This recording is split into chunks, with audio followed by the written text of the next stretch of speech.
Hey everyone, Firescale Audiobooks here. If there's a novel you'd love to hear more of, you can support us on Patreon or Ko-fi. Depending on your tier, I'll make extra parts just for the stories you're most excited about. Usually I can only upload 4 to 5 parts of each novel, but with your support we can go beyond that. And of course, don't forget to hit subscribe. It helps more than you know. The top of the world tree. Vanaheim, this area boasts numerous rivers and oceans and is covered with lush trees. Like a painting, it is filled with a harmonious and mysterious atmosphere. However, thousands of years ago, a war broke out between the Vanir gods, who lived in Vanaheim, and the Aesir gods, who lived in Asgard. This centuries-long war of the gods finally ended with a handshake and peace. As a condition for peace, Odin, the Aesir king, married Frigg, the Vanir goddess. Centuries after this war, the Vanir god king Njord entered eternal slumber prematurely for unknown reasons. With this, the royal bloodline ended, and the Vanir gods fell into decline. Vanaheim was also embroiled in a civil war that lasted for 1,000 years and was divided into several factions. During this time, the young Heimdall, Sif, and Hogun were taken away by the Aesir. Heimdall became the guardian of the Rainbow Bridge and the protector of Asgard. Sif became the strongest female warrior in Asgard. Hogun is one of the warriors 3 of Asgard, following the eldest son of Asgard, Thor, in his many battles and achievements. In comparison, Vanaheim lost its royal family and elite talent, making its decline inevitable. But in the last 20 years, news of the birth of the last Vanir royal descendant has quietly spread. Warnerheim Central, the once incredibly prosperous capital of the gods. After 1,000 years of war, the capital of the gods is now in ruins. The central palace of the capital of gods. Skinnell, can we not make the coronation ceremony so complicated? You know the current situation of the Vanir gods. Suhai looked at the busy Skirnul and said listlessly. He was a time traveler who, 20 years ago, traveled to the abandoned palace of the capital city of gods in the form of a newborn. The location they traveled to was very special. It happened to be the palace of the previous god king, Njord. Therefore, he was regarded by Skirnul, who was then guarding the capital of the gods, as the son of God bestowed upon them by the successive Vanir gods. He is destined to lead the Vanir gods to a revival. In addition, Suhai is a time traveler and is naturally different from ordinary people. From a young age, he possessed wisdom and courage far exceeding those of his peers. As a result, the misunderstanding deepened. Even though Suhai's physical abilities were far inferior to those of ordinary Vanaheimers, Skirnul remained convinced of his beliefs. Moreover, he couldn't wait to enthrone Suhai as the new Warner god king. Suhai tried to persuade Skirnul for a long time, but still couldn't dissuade this man, who was hailed as the last guardian of the Vanir gods. On his 20th birthday, he held a grand coronation ceremony as the god king. Your Highness Suhai, the coronation ceremony of the god king is an extremely solemn event, and we absolutely cannot be careless. This not only represents the face of the Vanir gods, but also helps to reunite the scattered Vanir people and lead them to new glory. Skirnul wore battle-hardened armor, and his graying hair revealed that he was no longer young. At this moment, he was full of energy, and then said something that left Suhai speechless. This time, I not only invited the people who are still loyal to the royal family, but also the king of Asgard. Odin has promised to send someone to attend the coronation ceremony. Judging by the time, they should be here soon. Good grief, you really know how to stir up trouble. How could Odin, that old fox, allow the Vanir gods to rise again? Suhai sighed helplessly, rubbing his forehead. Through his conversations with Skinner, he has learned that this world is the Marvel Universe. After unifying the 9 realms, Odin also began a period of benevolent rule. But he had no doubt that Odin would still do everything in his power to prevent the emergence of any force that might threaten Asgard. The long-standing divisions within the Vanir race are the best proof of this. Odin took away many promising talents from the Vanir gods. They completely regarded Vanaheim as Asgard's backyard. Suhai was very worried that he would die under mysterious circumstances after ascending the throne. His strength is too weak. Apart from extensive training, their physical fitness is no different from that of ordinary earthlings. If Odin wanted to kill him without anyone noticing, it would be an incredibly easy task. He can only now rely on Odin's benevolence, and on the fact that Odin, considering his low strength and Frigga's sake, will not harbor any murderous intent. Report. Your Highness Suhai, General Skeen, the Asgardians have arrived. At that moment, a warrior wearing black armor came to report. Let them in, Suhai said, waving his hand. Since they've already come, it's not a good idea to refuse them. However, before the soldiers could leave after receiving their orders, the Asgardians barged in. The group marched in a grand procession, completely disregarding the soldiers around them. As for etiquette, they completely disregarded it. Skeniel's face was grim. This was a blatant provocation against the Vanir gods. However, considering the relative strengths of both sides, Skinner refrained from reprimanding them for the time being. Suhai raised an eyebrow when the Asgardians barged in. It's all acquaintances: Thor, Loki, the Warriors 3, and Sif. Thor, wielding Mjolnir, ignored the soldiers' angry stares and looked around. Is this the legendary Vanir gods we fought against? Their weapons and equipment are broken, their palaces are dilapidated, they live in poverty, and their fighting strength is weak. I seriously doubt whether the legends are true. As Thor looked them over, he spoke to the group, his disdain evident in his words. Loki, equally disgusted, said, "Who knows? Maybe when we get back we can suggest to Father that those guys who made up these random records be removed. Are the Asgardians really this rude? They don't even observe the most basic royal etiquette. This is how Odin, the king of the gods, taught you." Hearing the two discussing so openly, Skirl could no longer hold back and shouted angrily. "Buddy, relax, we're just discussing the facts," Thor said nonchalantly. "You." Skeniel gripped the hilt of his sword, his eyes bloodshot. "Stop, Skirl, now is not the time to fight. Let's take care of business first," Suhai said, holding Skirl down and advising him in a low voice. As a time traveler, Suhai naturally knew Thor's arrogance and conceit, especially before the event of being stripped of divine power and falling to earth. Aside from Odin, Frigga, and his comrades, Thor at this point hardly considered anyone else. The best way to teach Thor a lesson is to teach him a lesson with your fists. Clearly, the Vanir gods do not possess this ability today. Although Skene survived the War of the Gods, he was also the last remaining general of the Vanir gods. His loyalty is beyond question. However, he is not at a disadvantage in terms of strength. In the Marvel Universe, the power of the gods is based on bloodlines. Thor is Odin's son and inherited the purest bloodline of the gods.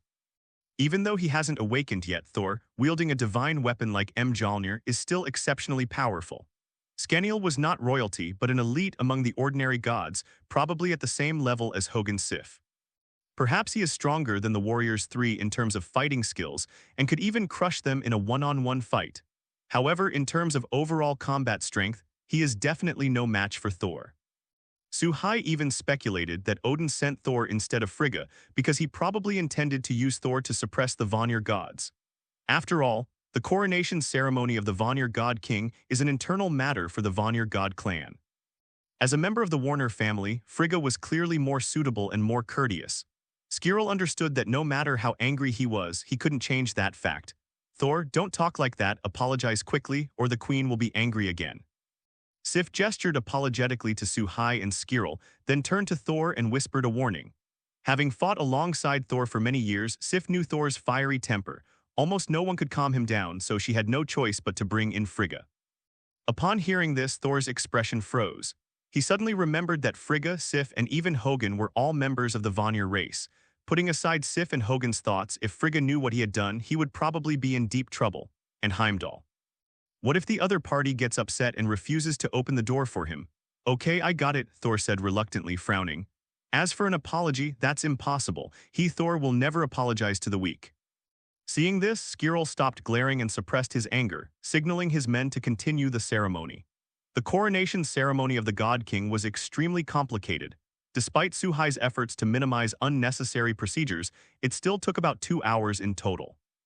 Just as Suhai ascended the throne, preparing to receive everyone's congratulations, ding, host has been detected to have ascended the throne. Sign-in system binding complete. Start check-in, a cheat system has arrived. Suhai was overjoyed and breathed a long sigh of relief. If I had known that ascending the throne would awaken my cheat ability, I shouldn't have stopped Skane. I've wasted so many years living in fear for so long. Despite his seemingly calm and even-tempered demeanor and his constant role as a peacemaker, he was not fooled. In fact, he was even more worried than Skinner. Saul's rudeness is just one small aspect. Asgard, a divine kingdom destined for destruction. Compared to future crises, what does it matter? Let's not even talk about the death crisis that could wipe out half the population with a snap of the fingers. Take Dormammu from the middle and the Celestials later on, for example. Aren't they all multiverse-level big shots? If anything goes wrong along the way, the entire universe will have to say goodbye. There's another crucial factor. That's the Time Management Bureau. Ever since Suhai traveled through time, he has been constantly worried about the threat posed by the Time and Space Administration. There is no doubt that Suhai's time travel will attract their attention. In the original Marvel comics, Vanaheim doesn't have many decent people. Even the name of the God King is not worthy of appearing. And now, he has arrived and become the new God King. The timeline will definitely change. Nobody knows when the Time Management Bureau will arrive. Then they arrested him, put him on trial, and edited his video. He's not Loki. His ability to escape is top-notch. He possesses powerful magic and incredible luck in surviving near-death experiences. He was just an ordinary person who entered the void at the end of time and space, facing certain death. Now the magic touch has arrived and the turning point has come. Sign in immediately. Suhai said immediately upon thinking of this. Host has detected one newbie sign-in. Sign-in reward increased. Upon inspection, the check-in location is the old palace of the Vanir gods, and the characters present include Thor, Loki, Skirl, the warriors 3 of Asgard, and Sif. The similarity of the check-in has increased. Congratulations, host, you have obtained an S-level reward. The power of the Warner God King, the power of ocean storms. Congratulations, host, on obtaining an S-rank reward. The legacy of the Bronze Dragon King Nozdormu Administration Authority over the power of time in the 9 realms. Congratulations, host, on obtaining the Grade A reward, 2nd Generation Angelic Body. What a bumper harvest, Suhai was overjoyed. The power of the Vanir gods is a kind of inherited God-King power similar to the power of Odin. Possessing it grants control over storms and oceans, representing powerful divine forces in the natural world. This perfectly aligns with the Vanir gods, who belong to the ocean pantheon. The previous God King, Njord, possessed this divine power and was evenly matched with Odin in the War of the Gods. In the end, Odin acquired a new power, runes. Only then did the battle between Njord and Odin begin to change. He was seriously injured in the final battle. The protracted War of the Gods has finally come to an end. Nozdormu, the Bronze Dragon aspect, is the chief of the 5 Dragonflight Guardians of Azeroth. Later, he received the blessing of the Pantheon's creator Titans and gained the power to manage time in Azeroth. They can freely travel through different times, know the past and the future, and even travel to other parallel universes along the timeline. If it so desires, it could even alter the past and future of Azeroth. In this respect, the Bronze Dragon King is equivalent to, or even surpasses, the Sorcerer Supreme who possesses the Time Stone. Perhaps the Bronze Dragon King's mastery of time is not as great as that of the creator of the Time Bureau, the remnant Kang the Conqueror. The former can only manage the timeline of Azeroth, while the latter uses technology to arbitrarily alter the timelines of all multiverses. But at least within the 9 realms, Suhai no longer needs to worry about those guys from the Time and Space Administration. Even if Kang came, he couldn't do anything to her. If we can obtain the power of time from Aman'Thul, the chief of the Titans and the Allfather, then the Conqueror Kang will be doomed. That's equivalent to the immense power of the Celestials. An existence powerful enough to influence the entire multiverse. As for the last reward, it is the 2nd Generation Angelic Body from the world of Super God. It possesses powerful defenses that can withstand missiles, and its strength surpasses that of Spider-Man. Even a fatal injury can be fully recovered overnight. Overall, while he can't compare to Thor's physical abilities, it represents a qualitative leap for Suhai. Combined with the power of the God King and the power of time, what is Thor in comparison? Moreover, Thor was still in his hammer god stage at this time. Without the hammer, he's just a punching bag. Do whatever you want with it. Claim your reward. Suhai clenched his fists, unable to contain his excitement any longer. Boom! In an instant, dark clouds are gathering, the wind howled. Streaks of lightning streaked across the sky, their twisting forms dancing wildly. Then, a golden light surged out from Suhai's body and pierced straight into the sky. Suhai's aura surged rapidly at an astonishing speed as the golden light rippled. Rivers surge and waves roar. They are celebrating the birth of their ruler. The whole of Warnerheim was in an uproar. By the King of Gods, this is the inherited divine power of the Vanir royal family. He is truly a born king of the Vanir. He is the King of Gods who belongs to Vanaheim. Skirnyl's entire body trembled with intense emotion. Beneath the graying hair was a distorted face. So many years, it's been so many years since we've seen this kind of power. Vanaheim lost this power and its protector king because of it. For thousands of years, wars have raged in various regions. It has completely lost its status as a proud ruler above the 9 realms. Even when the civil war was raging, the Asgardians had to step in to quell the rebellion. What a humiliation this is. Now, a new Warner God King has been born. The Vanir gods will once again stand on equal footing with Asgard. No longer will I tolerate unfair treatment. No longer will I have to endure countless glares, they take charge of themselves. Offer the highest honors to our king, Scaniel shouted, raising his arms. Greetings, God King, greetings, God King. At Skirrel's call, all the people of Vanaheim offered their sincerest greetings. At this moment, everyone present who had questioned Suhai's identity ceased to question it. Thor and his group were left standing awkwardly in the center of the room. Kneeling is not an option. Standing is not an option either. Extremely embarrassing. The power of the God King. Such immense power. Thor felt his warlike heart pounding violently. He longed for battle. He wanted to prove his power to the 9 realms. He is the eldest son of Odin, the king of the gods and ruler of the 9 realms. Thor believed he didn't need to kneel before anyone except Odin, because he is destined to be the future ruler of the 9 realms, the new king of the gods. Logically speaking, Vanaheim should also be his territory and subject to his rule. Even at this time, Thor was just a prince, while the other party was the new god king of the Vanir. He still didn't feel the need to kneel down to the other person. The other party is not worthy. Instead, he wanted to swing Thor's hammer at Suhai to prove that the Warner God King was nothing special. He is the strongest in the 9 realms. Unlike him, Loki was no longer as arrogant as before. Those eyes held nothing but endless envy and jealousy. Yes. Loki greatly admired Suhai. They envied the other party for possessing power comparable to that of a god king. They also envied Suhai for becoming the king of Vanaheim. They envied Suhai even more for accepting the recognition and love of a people from a divine race with a glorious history. As the second prince of Asgard, he was neither favored by Odin nor loved by his soldiers and people. Everyone's attention naturally turned to Thor. Look, what does Thor have? Mjolnir, Thor's hammer, a treasure of Asgard, royal divine power, the power of Thor, extremely strong physical fitness. What about myself? He only had a pair of ordinary Uru daggers, a gift from Frigga, and magic belonging to the Vanir gods. That's right, the magic he possesses comes from the Vanir gods. The Vanir gods are extremely skilled in magic, possessing many techniques that even Odin has not mastered. Odin never taught him anything, nor did he bestow any gifts upon him. In fact, almost nothing he possessed was native to Asgard. Rather, it all came from the Vanir gods. He was nothing more than a dispensable second prince lurking in the shadows, to live forever under Thor's endless halo.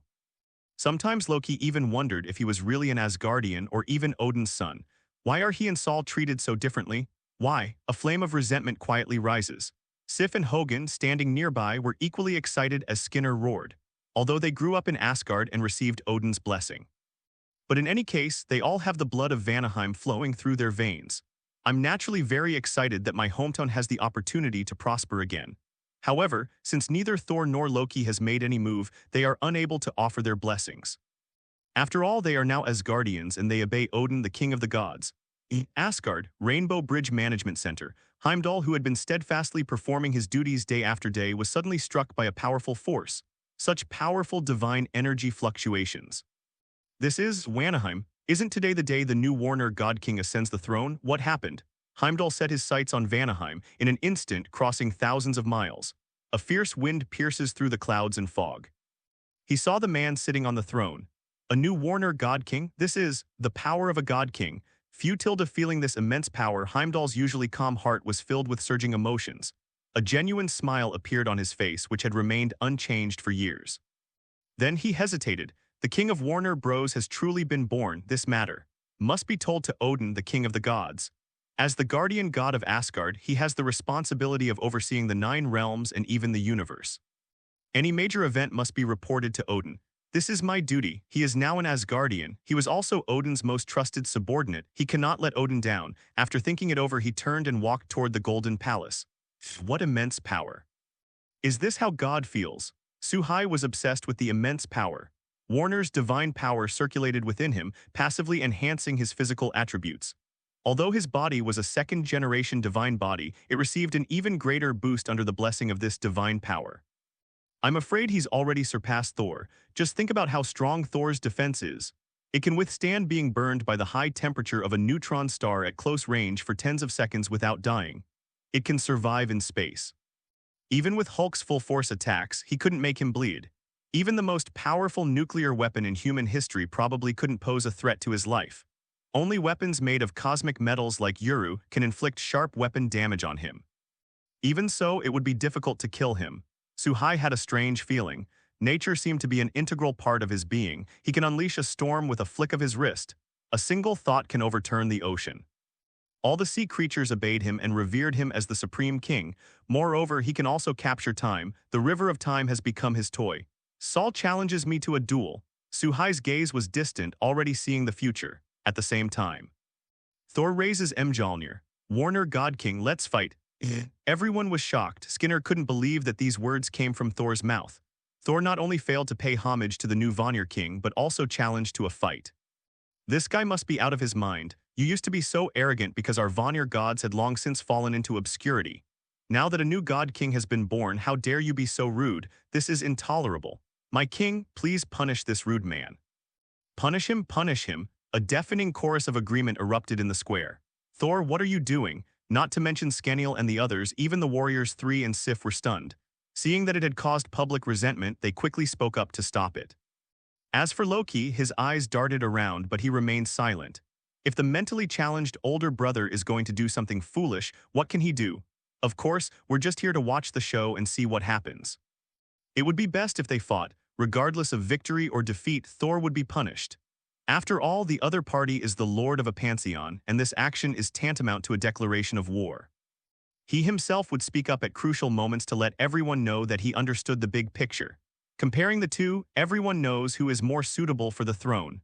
Perfect. Thor is eager for battle as for the consequences of his actions. Sorry, he didn't think that far ahead. Why think so much? Having the ability is enough. Warner God King, don't you want to experience new power? It's not that I look down on you, but there's no one in the entire Warner God clan who can be your practice subject. Thor does have some wisdom.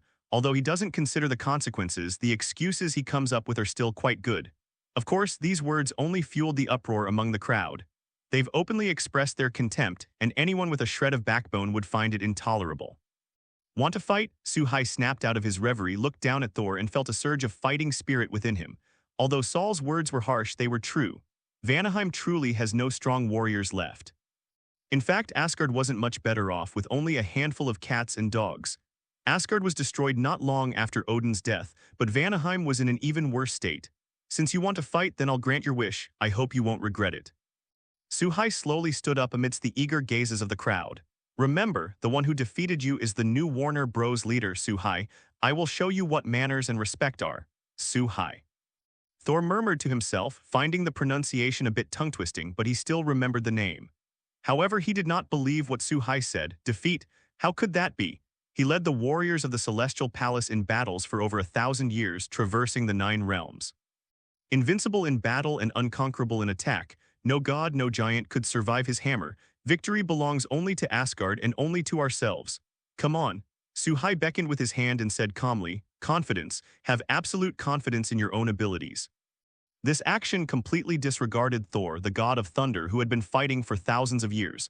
Thor is furious. He had never seen such an arrogant person in his life. In the past, who would have dared to be so arrogant in front of him? Drink. Thor skillfully swung Mjolnir, then jogged to gain momentum, took a big leap, and delivered a jumping slash to Suhai. Thor's normal strength is several hundred tons. This move is far more powerful than a regular hammer strike. Any one of the 3 warriors of Asgard would have lost their fighting ability in an instant. Roll. With a wave of his hand, Suhai created a massive, rapidly moving tornado on the ground. Enveloped Thor, it propelled him even faster into the sky before crashing heavily to the ground with a dull thud. How awful, Loki muttered to himself, a hint of schadenfreude flashing in his eyes. Sorry, I'm not very familiar with the new ability and I accidentally made it a bit too big. How is it? Is it all right? Suhai said with a smile. It is true that I am unfamiliar with the ability, but the apology was fake. You don't think you're the only one who knows magic. Thor flipped over and jumped up, his body covered in dust but without a single injury. Take this, I'll show you the wrath of Thor. Sizzle, Thor's hammer was raised high. Thunder rumbled across the sky. Tens of millions of volts of lightning streaked across the sky and struck Suhai in the blink of an eye. Then, the lightning bolt pierced straight through Suhai, blasting a large hole in the ground and sending debris flying. What? Thor blinked. Why does lightning pass directly through the body? What did you do? Guess, Suhai asked back. He merely traveled to other rivers of time at that moment. The place where lightning strikes is actually just a cloud of air. Illusion magic. Thor turned to look at Loki. Illusion magic is Loki's signature magic. Loki often used this trick to fool them. As the greatest sorcerer in the 9 realms, I can assure you that this is absolutely not illusion magic. Loki raised his hand in affirmation. No. How could that be, or is it just my imagination? Again, Thor refused to believe it, and this time he charged up for a full 10 seconds. Then a thunder dragon as thick as a water bucket swept across, and it then flew straight across the Suhai Lake and sped away into the distance. Do I need to prove this isn't an illusion? Suhai stomped his foot and a crack immediately appeared in the ground. Thor fell silent. He couldn't understand what was going on. What kind of amazing ability is that? Seeing Suhai's relaxed demeanor, seemingly unaffected by any breathing difficulties, he was starting to have doubts about the other party's true nature. Does magic have no effect on him? Must we rely on close combat to solve this? Thor tightened his grip on Mjolnir, briefly considered his tactics, and then launched another charge. This time he chose to sprint on land. Their eyes were fixed on Suhai, on high alert for another tornado. As Thor sprinted forward, he didn't forget to make sarcastic remarks. If you're a man, fight me for real. Don't act like a woman and only know how to cast spells. Loki, who was just watching the drama unfold, felt completely innocent. I just wanted to enjoy the drama. Why am I getting dragged into this? So, if you put it that way, am I a man or a woman? Let's not betray our own people, okay? Since you've put it that way, then so be it. Suhai shrugged. Even without the power of the storm, dealing with Thor wouldn't be difficult. After all, the power of time is a rule of authority, not magic. With Suhai's deliberate indulgence, Thor finally got close and immediately began the legendary Meow Meow Hammer technique. However, Thor soon felt unwell. Every attack he made seemed to be anticipated by Suhai, and each time he hit empty air. At first glance, the two seemed to be dancing rather than fighting. Stop fighting, please stop hitting them. If you keep fighting, you'll be exhausted. An eerie atmosphere permeated the entire square. At this moment, everyone could see that Suhai had been toying with Thor throughout the entire battle. The two sides were not on the same level from the very beginning. All of Saul's actions and words were so pale, ridiculous, and laughable. Damn it, is all you can do is hide. Thor was furious. Hide, do I need to? Suhai smiled mysteriously, and this time he didn't hide. Thor couldn't help but smile smugly as he saw his hammer about to strike Suhai, but his smile quickly froze. Suhai stretched out his hand and firmly grasped Thor's hammer. Thor, has anyone ever told you that your hammer is too small? In my opinion, calling it Meow Meow Hammer is pretty good. Meow Hammer. Thor muttered to himself, expressing great confusion, clearly not understanding the profoundness of the Huxia language. In the brief moment he was distracted, Suhai didn't hold back and kicked him in close quarters. Bang! An irresistible force sent Thor flying. As Thor was knocked away, Mjolnir was released from his grasp. Suhai quickly grabbed the hammer. Soon, a powerful defensive force emanated from the hammer. Suhai immediately used his storm god power to suppress it. As divine powers of the same rank, the storm force was inexhaustible, while Odin's power in Thor's hammer was weak and easily overwhelmed by sheer numbers. It's not that hard to get, is it? But I really can't release the thunder. Suhai tried to activate the thunder, but it was clearly an unrealistic task. He was able to lift Thor's hammer entirely due to his own immense strength. Without recognition, the hammer cannot unleash its full power.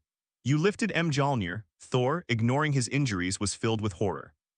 Loki and the others weren't much better off. To their horror, Thor had actually been defeated. The battle lasted only a few minutes and Thor lost decisively. They lost decisively. Even his signature weapon was taken away by the enemy. Suhai, who defeated Thor, was just an ordinary person a dozen minutes ago. In fact, Suhai was completely unarmed. They emerged unscathed from the entire battle. It was a glorious victory. Skinner was overcome with emotion and tears streamed down his face. Vanaheim finally has a chance to rise. The newly born God King, having just gained power, was able to defeat the battle-hardened Thor. How proud we are. Scanil wasn't much younger than Odin, and having witnessed Thor's strength firsthand, he naturally understood its true value. Without a doubt, Suhai's strength is now approaching that of Odin. The power it displayed did not seem to be limited to that of the previous God King. That was an even more powerful and bizarre ability. Even Thor was powerless to fight back. In other words, Suhai's future achievements may surpass those of the previous God King Naiad. While others might not know, Skiril was certain that Suhai was not using magic. Because Suhai did not possess divine power before, while the magic of the Vanir gods requires divine power to activate. Unlike Skiril, Thor felt utterly powerless and filled with endless despair. He lost. Want to come again? Suhai toyed with Thor's hammer and looked down at him. Although Thor lost, he was still very dissatisfied. He doesn't believe he's really no match for his opponent. Odin was once able to lead Asgard to unify the 9 realms. They defeated one formidable enemy after another. As Odin's son and the crown prince of Asgard, he should rightfully possess the highest level of military power commensurate with him. HMPH, give me back my hammer. You're lucky I wasn't in good shape this time. We'll fight again next time. Is this the attitude of a petitioner? It seems you haven't learned your lesson yet. Suhai's face turned cold. The other side trampled on Vanaheim time and time again. Even though Suhai is not a true Vanaheimian, at this moment he is indeed the Lord of Vanaheim. This is tantamount to disrespecting him. Thor is Odin's son, not his son. Aside from a slight connection with Frigga, the two had no other relationship. He won't tolerate Saul. Thor's face darkened instantly. He wanted to say something, but Sif quickly stopped him. Thor, stop messing around. If you keep this up, things will definitely escalate, and it will be difficult to handle if it triggers a war between the two worlds. Thor's expression changed. After the battle, his mind cleared considerably, and he realized the stupid thing he had just done. Odin invited him to attend the coronation ceremony of the God King, not to declare war on him. And he himself, driven by greed, challenged the other king during his coronation ceremony. The challenge was one thing, but the worst part was that they lost. We've completely lost face. Seeing that Thor had calmed down, Loki knew that he couldn't push things any further, so he bowed to Suhai and said, "Your Majesty King of Vanaheim, please forgive our impetuousness. On behalf of Asgard, I sincerely congratulate you and hope that Vanaheim will achieve glory under your leadership. Yes, the future of Vanaheim will definitely exceed your expectations." One doesn't hit a smiling face. Since Loki has adopted such a humble attitude, Suhai won't make things difficult for him. However, the matter is not over yet. Suhai looked at Thor again. Thor understood what this meant, and with no other choice he awkwardly said, "I'm sorry." Although this apology lacked sincerity, Suhai knew that this was the limit. It is truly remarkable that they were able to force Saul to go to such lengths. "Well, you can leave now. We don't have any fine wine or food to leave you here." Suhai threw down the hammer and immediately ordered them to leave. Thor and his companions didn't say anything. They had been wanting to leave as soon as possible, and upon hearing this, they quickly hurried away. After they left, the crowd erupted in loud cheers. Vanaheim has stood up. Even Thor, the star of Asgard, had to retreat. They saw hope. Asgard, the golden palace. Odin sat on his throne, his hair already white, but the aura of a god king surrounding him was still powerful and majestic. Without a doubt, anyone who dares to underestimate him will suffer the fiercest attack. However, Odin suddenly sensed an unsettling feeling coming from afar.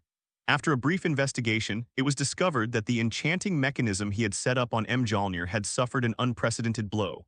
What happened? Who has Mjolnir fallen into? Who is Thor fighting? At that moment, Heimdall walked in. "Heimdall, what business do you have here instead of guarding the Rainbow Bridge? God King, the God King of Vanaheim has been born." Heimdall knelt on one knee and said respectfully. Odin frowned. "What's the problem? Didn't I already arrange for Thor to participate?" "Kindness." As soon as the words left his mouth, Odin suddenly realized that Thor was in Vanaheim, the unexpected turn of events just now. Could Thor be fighting the Vanir gods? Upon thinking about it, Odin's face darkened. Although he did want to use Thor's recklessness and temper to teach the Vanir gods a lesson, however, he did not want the two sides to go to war. Frigga's challenge wasn't easy either. Wrong.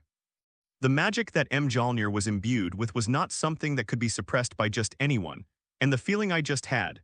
Someone forcibly controlled Mjolnir, so another problem arises. Is there any Vanir god who can take the hammer from Thor and suppress the magic he has cast? Odin can say with certainty about this. Absolutely not. The Vanir gods have been in decline for a long time. He also recruited and trained outstanding talents. Just like Heimdall, who was the most successful of the people he trained. He was instilled with his ideas from a young age and developed them into his most trusted subordinates. Odin would not have bestowed upon him the guardian sword Bertsteel, capable of opening the Rainbow Bridge, if he could not have been completely trusted. They also entrusted him with the duty of guarding the gates of Asgard, to oversee the 9 realms and even beyond the universe for Odin. So did an external enemy enter Vanaheim? Heimdall, see who Thor is fighting, Odin commanded. Heimdall nodded in agreement and activated his all-seeing eye to look at Vanaheim. Upon seeing this, he was stunned and an incredulous voice rang out. "King of gods, Thor is fighting the new lord of Vanaheim. Saul seems to have lost. Kindness." Odin straightened his back and said in a deep voice, "You just said that the king of the Vanir gods has been born." "Yes." The moment he ascended the throne, the power of the god king within him awakened. Heimdall said truthfully, "Divine power awakened. If I remember correctly, when Scaniel reported to me, he said that the royal descendant named Suhai was only 20 years old, right? According to the lifespan of the gods, he's still a child. So, Thor was defeated by a little guy who wasn't even a year old. Odin slowly closed his eyes. He felt a sharp pain in his heart. The strength of the gods among the Aesir and Vanir is also related to their age. Generally speaking, among members of the royal family, the older ones are much stronger than the younger ones. Now 1500-year-old Thor has been taught a lesson by a 20-year-old boy who has just awakened his powers, and a veteran of countless battles, a novice just starting out. They lost even like that. Asgard's face is gone. Heimdall's hearing and eyesight were both extremely sharp, and when he heard Odin muttering to himself, he felt it was absurd to open the door to something so absurd. However, this was a family matter of the person in a higher position. He didn't want to say too much, so he just lowered his head and pretended not to know anything. It seems I didn't put enough pressure on Thor. He's over 1500 years old, yet he still needs Mjolnir to unleash his bloodline power. And now he's been defeated by a child who has just awakened his divine power. Thinking about this, Odin felt that he should take some measures. If things continue like this, how can he entrust the throne to Thor, and how will Thor protect Asgard? Could it be that he passed the throne to Thor and Thor immediately relinquished his position as ruler of the 9 realms? No, this must never be allowed to happen. Odin gripped the spear of eternity, silently making up his mind. Heimdall, bring that idiot Thor back to me. I sent him to congratulate the birth of the Warner God King, but he challenged him instead, nearly triggering a divine war between the two. His crime is unforgivable. I must punish him severely. Yes, God King. Heimdall slowly retreated. After Heimdall left, Odin continued to ponder. Without a doubt, the Vanir gods are poised for a resurgence after this event. Considering the previous relationship between the two groups, Odin believed it was time to find a way to improve things. Let Frigga check on that kid and see what's going on. At the same time, Time Mutation Administration. Inside the hall, a timekeeper discovered that a drastic change had occurred in the timeline he was responsible for. The straight red line representing the sacred timeline splits into another red branch from the middle. Moreover, it is rapidly extending upwards at an angle of almost 90 degrees. The alarm blared throughout the entire administration bureau in an instant. What happened? Was it Loki? Soon, Agent Merbius arrived at the computer. As the person in charge of the Loki case, Merbius was almost driven mad by the cunning Loki. Let me check just a moment. The monitor quickly searched for the information. At that moment, Judge Riona and Tracker B-15 arrived together. Regina was shocked when he saw the fluctuations in the timeline. Mobius, how's the situation? This is the first time we've seen such a dramatic fluctuation in the timeline. Found it, the timeline fluctuations are in Asgard and Vanaheim. As expected, it's Loki again. Merbius exclaimed, his head throbbing. Wait, the main event is happening in Vanaheim. A new Vanir king has emerged. He even defeated Thor, causing Odin to make the decision to punish Thor ahead of schedule. The future timeline will undergo a huge change. The monitor reported rapidly. Warner God King, this is troublesome. This time he might be a formidable opponent. Merbius felt deeply troubled. The guards of the Time-Space Mutation Administration are all ordinary people. The ability to capture time criminals across timelines is all thanks to time-space equipment. In terms of combat, he is actually not very good at it. He's just a God King, what's there to be afraid of? At worst, we can just cut out this period of time, reset time, and go back to the moment before he appeared. B-15, the tracker said casually. As a highly skilled tracker, she has dealt with countless ruthless individuals. This even includes the mad Titan Thanos. Before the power of time, everything is just a paper tiger. Tracker B-15, you will personally lead the arrest this time. We must bring each offender to trial. Judge Regina nodded and immediately issued the decision. Yes, I promise I will bring him back. The City of Gods. After the coronation ceremony, a grand celebration banquet began. The Vanir gods are similar to the Aesir gods in this respect. Each banquet lasted for several days, even a month. After all, the gods have such long lifespans. Even ordinary gods have a lifespan of 5,000 years. This is something that Earthlings cannot compare to. Suhai was also caught up in the lively atmosphere and celebrated with everyone for a whole day. After that, he left halfway through because of important business. After he left, the atmosphere of the banquet reached a new level. System begin check-in. Check-in successful. Congratulations, host, you have obtained the super soldier potion, no side effects. That's it, Suhai felt very regretful. Although the super soldier serum has no side effects, it is incredibly powerful. But for him, it was like a chicken rib. The physical attributes of the Aesir gods are innately several times stronger than those of the Earthlings. An ordinary Protoss, equipped with Uru gear and with a little training, would be able to take on 100 elite Earth troops. You could say that every soldier is Captain America. Elites like the Warriors 3 possess strength comparable to Spider-Man. A full-force strike can have the power of over 10 tons. There's absolutely no need for the super soldier serum. This is why the Asgardians at their peak had only a few 100,000 soldiers, yet they were able to unify the 9 realms and even intimidate cosmic empires. Imagine when other nations go to war with Asgard, the first thing they have to do is mobilize soldiers and warships from their vast territories and prepare logistical resources. Meanwhile, Asgard, clad in artifacts capable of withstanding energy rays, travels lightly, teleporting to your capital via the Bifrost to carry out the beheading. Should we continue this war? To take it even further, one could directly use the Rainbow Bridge to unleash a barrage of attacks on the enemy planet. Vanaheim and Asgard are still too far behind. We must find a way to catch up in all aspects. Suhai felt powerless at the thought of the bug-like Rainbow Bridge. According to what I understand, Warnerheim has been internally divided for many years and has never been able to develop. Almost all the technology is still at the level of the last God War. Some technologies are even worse, for example, aerospace technology. As a race of gods, Vanaheim has lost the ability to travel through space. It has to be said, it's very sad. Asgard has the Rainbow Bridge, which enables Legion-level intergalactic teleportation and can also serve as a planet-destroying cannon when necessary. Spaceships are nowhere near as convenient. Moreover, Asgard is not without spaceships. In Thor, Ragnarok, Thor himself admitted that they had studied this subject and even had materials on Groot, a less common language among the treefolk. In comparison, the Vanir gods are inferior in every aspect, whether in terms of military strength or knowledge. At this moment, he was the only one in the entire Vanir race who could fight. The Aesir gods include Odin, Thor, Hela, the goddess of death currently sealed away, and her mount, the giant wolf Fenrir. Currently, Suhai's ability to defeat Thor is not due to his superior strength, but rather because Thor is not particularly strong at this point. In a direct confrontation, Suhai knew he was not confident of defeating Odin. There are many factors involved. Odin possesses divine artifacts such as the Eternal Spear, a weapon of God King caliber, and the Destroyer armor, and his Asgardian treasury contains the Eternal Flame, the Casket of Ice, and other treasures of his race, while Suhai has nothing. The Vanir gods' most treasured artifacts have been lost. Nowadays, even metal weapons are extremely rare in Urumqi. Since the dwarves pledged allegiance to Asgard, they have stopped providing equipment support to the Vanir gods. Odin's fighting experience and awareness are far superior to Suhai's. His mastery of divine power and magic goes without saying. Although Suhai possesses divine power of the same level and the time control of the Bronze Dragon King, he can only guarantee that he will not die. Defeating Odin is almost impossible. He is far too unskilled in these abilities. There wasn't enough time to fully transform it into one's own strength. The task is arduous and the road ahead is long. Suhai already had some initial ideas on how to improve his own strength and enhance the overall capabilities of the Vanir gods. The check-in system has one unique feature.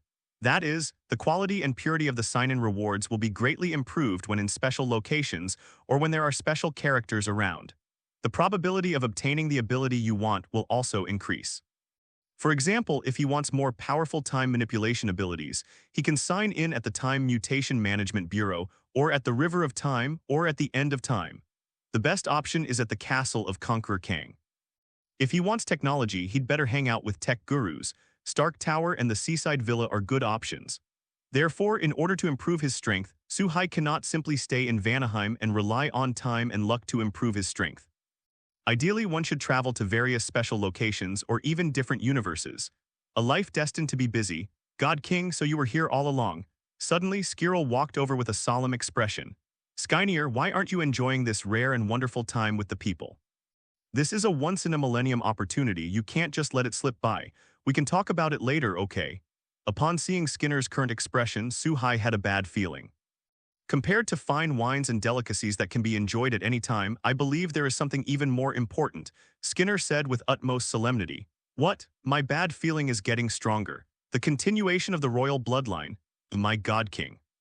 It has been over 2,000 years since the passing of God King Enjord that the Vanir have lost their leader. We cannot repeat the same mistakes, we must make thorough preparations in advance. So? Suhai's eyelids twitched. Scaniel said solemnly, I think the selection of a goddess queen can be put on the agenda. Given the reproductive capacity of the gods, especially the royal family, I propose that we can no longer limit ourselves to the traditional system of one goddess queen. It would be best to add several goddess consorts to ensure the continuation of the royal bloodline. We need more princes and princesses to boost morale and inspire people. The Vanir gods also need more royal powerhouses to protect them and lead them. Unfortunately, there aren't many women as outstanding as the goddess Frigga anymore. She gave birth to two divine children for Odin, Thor, and Loki. The most critical issue now is that our Vanir gods haven't produced any new goddesses who possess both beauty and power recently. The best choice is the goddess Sif, who has already been taken away by the Aesir gods. However, her current position is questionable. I've heard that Odin and Frigga are considering making her Thor's wife, so she's not our best candidate. Suhai was speechless in the face of the incessant chatter of Skinner. Good grief, I treated you as a respected elder, but you want to treat me as a god who mass-produces powerful offspring. But Skinny was right. The strength of a god race largely depends on the number of its royal family members. The descendants who inherited the power of the God King possess immense potential.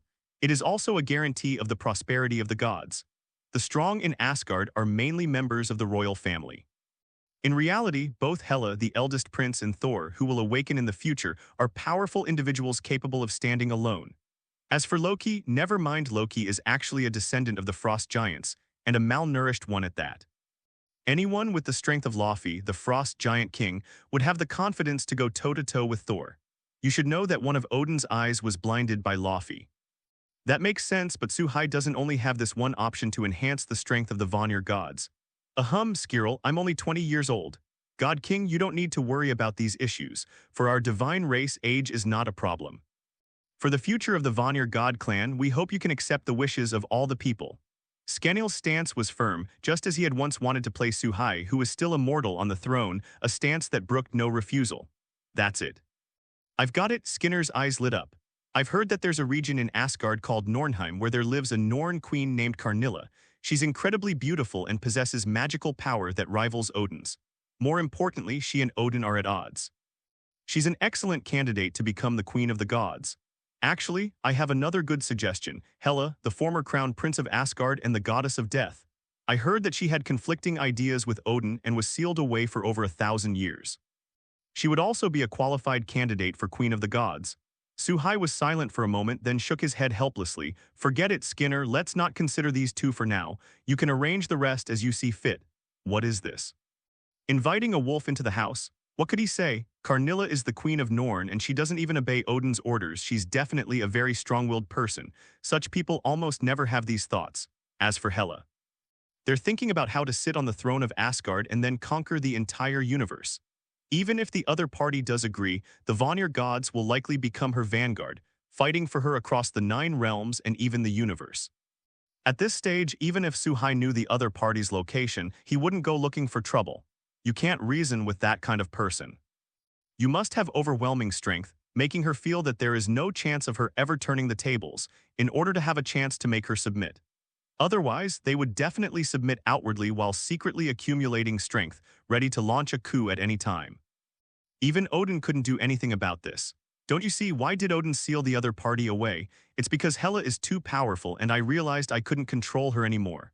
Upon hearing this, the talkative Skinner felt quite regretful. In his opinion, these two goddesses were absolutely the most suitable candidates. They have the power, but they're not on good terms with Asgard. Unfortunately, their own god king didn't think much of them. However, having received Suhai's assurance, Skinner was quite satisfied. Suhai didn't want to continue discussing bloodlines with Skenil, so he quickly changed the subject. By the way, Skenil, what's the attitude of the other separatist forces? Vanaheim is much larger than Asgard, but most of the area is ocean. Therefore, land is scarce in Vanaheim, and much of it exists in the form of islands. Most of those separatist forces tried to establish a unified rule over the sea, which is one of the reasons for their long-standing struggles. Without the God King who could control the ocean, it would be impossible to gain the recognition of other forces. When it came to matters of great importance concerning the unification of Vanaheim, Skenil immediately became serious and replied, "I was just about to tell you about this." After hearing that the royal bloodline had been born and that Thor had been defeated, those forces have all expressed their willingness to follow your command. However, the forces in the north led by the stone giants have been slow to express their stance. God King, please allow me to lead the expedition to punish those stubborn elements. Suhai considered for a moment, then shook his head and said, wait a minute, this isn't urgent. I'll take care of it myself when the time comes. Go and gather information on the forces that are subservient to you. Give me reliable data on their equipment, technology, population, and other aspects. Yes, Skinner understood what it meant. This is an attempt to clean up the Vanir gods. He was increasingly looking forward to the future of Warnerheim. Unfortunately, my time is coming to an end. Thinking of this, Skinner secretly vowed to arrange Suhai's personal life as soon as possible. In his mind, this matter had become a top priority and the most important issue to resolve. After chatting for a while, Skinner said goodbye and left. Suhai remained seated on the throne. He was waiting for a group of people. There's a saying that goes, isn't it a pleasure to have guests coming from afar? More than 10 minutes have passed. A yellow square portal appeared in the hall. Several fully armed soldiers walked out of the door. The leader was a black woman. The soldier holds a cutting stick. By touching a life with the orange light at the tip, he can banish that life to the void. This is the only weapon in the Time Mutation Management Bureau that can threaten Suhai. In the void, there exists a terrifying monster named Ilios. It was born from a tear in reality and was the first creature to break free from the constraints of time. It has no obvious body but resembles a storm cloud, possessing the power to devour matter, energy, time, and space. It can exist in any timeline, travel between different times, and devour everything. When Kang the Conqueror launched the Multiverse War, one of Kang discovered it and, through research, turned it into a biological weapon. Through it, Kang defeated the other Kangs, ended the Multiverse War, and became Kang the Conqueror. To prevent another Multiverse War, Kang the Conqueror separated his own timeline and created a time barrier to House Ilios, using it to block other timelines. Everything that the Time Mutation Administration cuts out, as well as discarded timelines, is sent here and then consumed by Ilios as garbage. Suhai did not want to face this monster. He had no chance of winning at the moment. Perhaps, once I possess extremely powerful mental abilities, I can try to enslave Ilios. There's no reason why two Lokis could enslave someone, but he couldn't. Fortunately, the cutting stick must touch the body, which greatly limits its use. With Suhai's strength, he could have ended the battle before the opponent even got close. The black woman, brimming with confidence, held up the time controller and said, "This is it. The slope of the time branching is stable. It seems to be you, the time criminal." Suhai was not surprised at all. "I've been waiting for you for a long time, B-15. You know me?" The black woman was somewhat surprised, her brows furrowing suddenly. "Speak. Who told you about us? Is there another time traveler? Who is it, Loki? Why would you think that? Can't I see it myself?" Suhai laughed. The black woman scoffed. "You, a short-sighted fool. You probably have no idea what lies beyond this world. I don't know why you recognize me, but you should know what's behind me. Our power far surpasses your comprehension. Is that so? In my eyes, you are just a bunch of high-tech idiots who rely on time technology to control the fate of others. But you don't realize that your own fate is also controlled by others." Within the Time Mutation Administration, the creator whom they consider the Time Guardians was actually a remotely controlled robot manufactured by the Conqueror Kang. In other words, Kang the Conqueror controls them through 3 robots, and these people are unaware of it. And these staff members were all former offenders of time. After being found by the conquered Kang, his memories were sealed, and he used them to manage his timeline. Ultimately, they are all puppets, repeating the same work for all eternity. More tiring than working an ox or a horse, more tedious than working a robot. How tragic and lamentable. Of course, it's even more tragic that so many people across timelines have their fates controlled by these puppets. HMPH. "You cunning fellow, do you think I can be fooled by you? Surrender now, you have nowhere to escape." The black woman didn't believe Suhai at all and ordered the guards, "Go and arrest him." As soon as the order was given, the guards rushed forward, brandishing their cutting sticks. Some people were carrying time collars. Once the collar is on, they can control each other's actions through a time controller. No matter how far they escape, they will immediately return to their side. Before this, these tactics had always been effective. However, today they have met their match. "Who gave you the courage to lay a hand on a god king?" Suhai sat on the throne and pointed. The guards who rushed over instantly retreated back to their original positions. What the heck is this? The power of time?" The black woman's expression changed. The guards exchanged glances, their eyes revealing their astonishment. "Their specialty is using time technology. Now I have no idea what's going on. This time the enemy will also use time." And unlike their use of time technology, at least they did not find any time travel devices that could have been placed on their bodies. Who are you?" The black woman felt a sudden pang of panic. The other party is not afraid of the power of time, nor do they have the opportunity to place a time collar on him. How can they capture him? Don't you know who I am? What, you're afraid now that you've discovered I possess the same power as you? Suhai didn't give them a friendly look.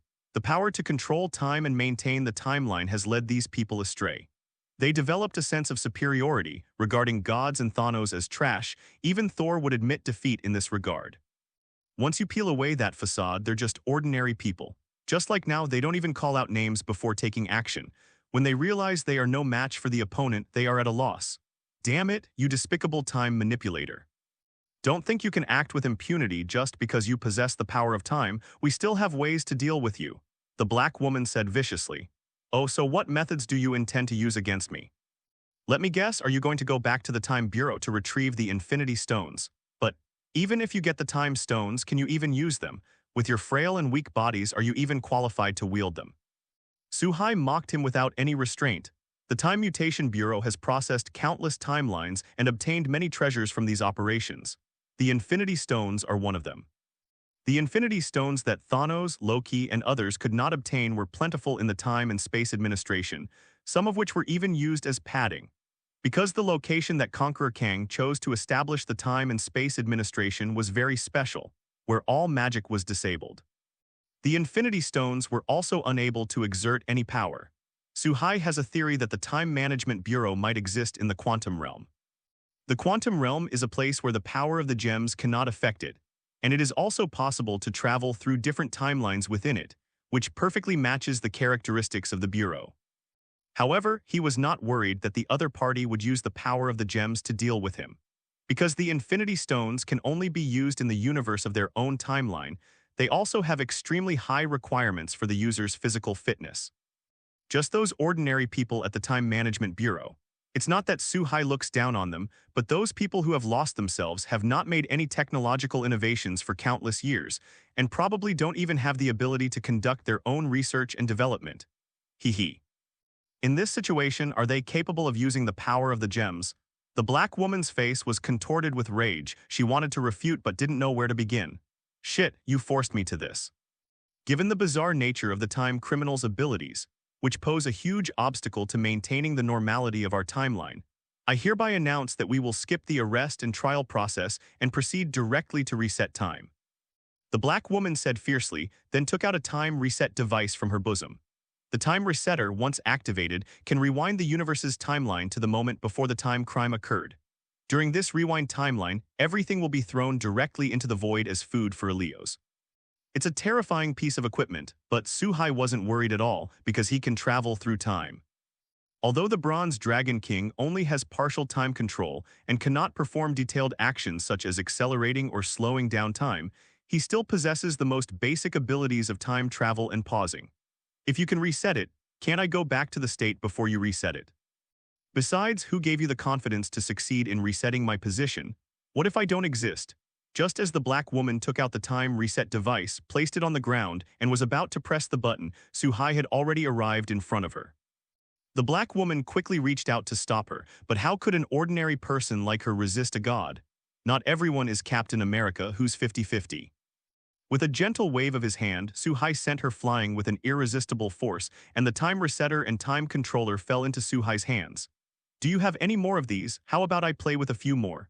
Suhai said with great interest. With the time controller, he could freely travel to the time administration. The resetter is too dangerous. We'll just put it in the Vanir vault as spoils of war.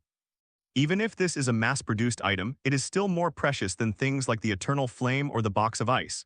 It would be good to have it available for research and to establish a time administration to control the multiverse. The black woman was completely out of options. She misjudged the situation and underestimated her opponent. She had been using her past experience to handle this time crime. Previously, the enemy was unaware of their methods, which is why they were able to succeed repeatedly. If it were someone who knew them inside and out, they would be completely helpless. Timebreaker, you will pay the price for what you've done. Let's go. The black woman uttered a harsh remark and left with her men. Suhai did not stop it. He could choose to kill the other person, but there's no need. To put it bluntly, these staff members are consumable and recyclable. If Kang the Conqueror so desires, he can bring them back from the timeline at any time to continue using them. He didn't want to waste his time on these people. It's pointless. The trouble is gone, I can finally do other things. Suhai returned to the throne, no longer feeling the tension he had before his coronation. Odin couldn't do anything to her, and neither could the Time Bureau. There will be a period of peace in the future. He was certain that after all this, the Time Management Bureau wouldn't contact him for the time being until they were fully certain of the situation. As long as they have no means to curb Suhai's power of time, they cannot achieve a crushing victory in a direct confrontation, and no matter how many times they try, it will be in vain. I think they'll understand. At present, Suhai is more concerned with improving his strength and increasing the power of Vanaheim. Next goal, it's time to deal with the stone giants. Time Mutation Management Bureau, Tracker B15, where is the time criminal you caught? Why haven't the timeline branches returned to normal yet? Judge Riona's heart skipped a beat when she saw the angry black woman. Agent Mobius also looked over. It was the first time he had ever seen a B15 so angry. The black woman said with shame, Judge Riona, I'm sorry, my mission has failed. What's going on? Didn't you find the time culprit? Riona frowned. No, I found him. To be precise, he was waiting for us. Kindness. Riona and Mobius were filled with doubt and uncertainty. The black woman recounted everything that happened during her encounter and battle with Suhai. Upon hearing that the other party knew about the Bureau's existence, Regina's voice suddenly rose. You mean he knows everything about us? How could that be? We never leave any clues during our missions. I'm sure that guy knows a lot about us. The black woman gritted her teeth in anger as she thought about Suhai's actions. He seemed to know the function of the time controller and time resetter and stopped me from cutting the timeline in advance. This has never happened before and we must take further action. Mobius then thoughtfully analyzed, do you think it's possible that the escaped Loki told him about us? The Time Bureau almost never makes a mistake, except when facing Loki, the god of trickery and intrigue, they suffer quite a bit. For some time now, Loki has been working against them, killing the tracker squad they sent to hunt him down and stealing their time controller, causing them a lot of trouble. Strangely, they couldn't find each other's hiding place, and even the time monitor didn't respond. Logically speaking, someone like Loki who hides within a certain timeline should be detected. Strangely, they had no way of finding each other and were always a step too late each time an accident occurred. Damn time criminals, do they even know what they're doing? Riona was also annoyed, and in his heart he agreed with this thought. She still remembers that incident from many years ago. A young Loki took the controller from her and escaped their pursuit. She considered this a lifelong disgrace. B-15, assemble all trackers and guards. You must bring the Warner God King back to me. I want to interrogate him personally and find out the whereabouts of the escaped time criminal. Wait, Riona, Mobius stopped her. This matter probably needs further consideration. According to B-15, the other side has also mastered the power of time through some means, and he is also the ruler of a divine kingdom. With our own strength alone, we probably pose no threat to him. We need support, we need the help of the Time Guardians. Yes, we can't do anything to him with our strength alone. It's not like our time and space administration where magic is prohibited. To him, the number of people is probably just a number. The black woman also tried to persuade him. After being persuaded, Regina calmed down a bit and realized that this was not a decision they could make. The information provided by B-15 alone is enough to conclude that this mysterious Warner God King possesses power that leaves them helpless. Riona was very dissatisfied with this powerlessness. However, things didn't end as she had hoped. No choice but to nod and say, all right, I'll go report to the Time Guardians right now. We absolutely cannot let them get away with this.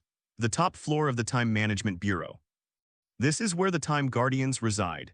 It is also the most confidential and forbidden place of the administration. Several teams of guards stood by outside the gate, ready to rush in and protect the area at any time upon receiving an order.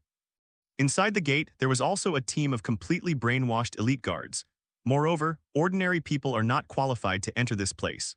Throughout the entire administration, only Judge Riona was authorized to come in and report on the situation. High up, 3 lizard-like figures dressed in robes sat on the throne. Their facial expressions were stiff, their eyes were cold, and they looked devoid of any human warmth. They are the Guardians of Time, the highest-ranking official in the Time Management Bureau. Riona had always believed that the 3 Time Guardians were the creators of the Authority and had always obeyed their orders with awe. In fact, the so-called Time Guardians were merely intermediaries through whom Kang controlled them. Respected Time Guardians, I need your help. Riona bowed slightly and explained his purpose to the 3. After listening to Riona's report, the Time Guardians fell silent, their eyes seemingly empty as if deep in thought.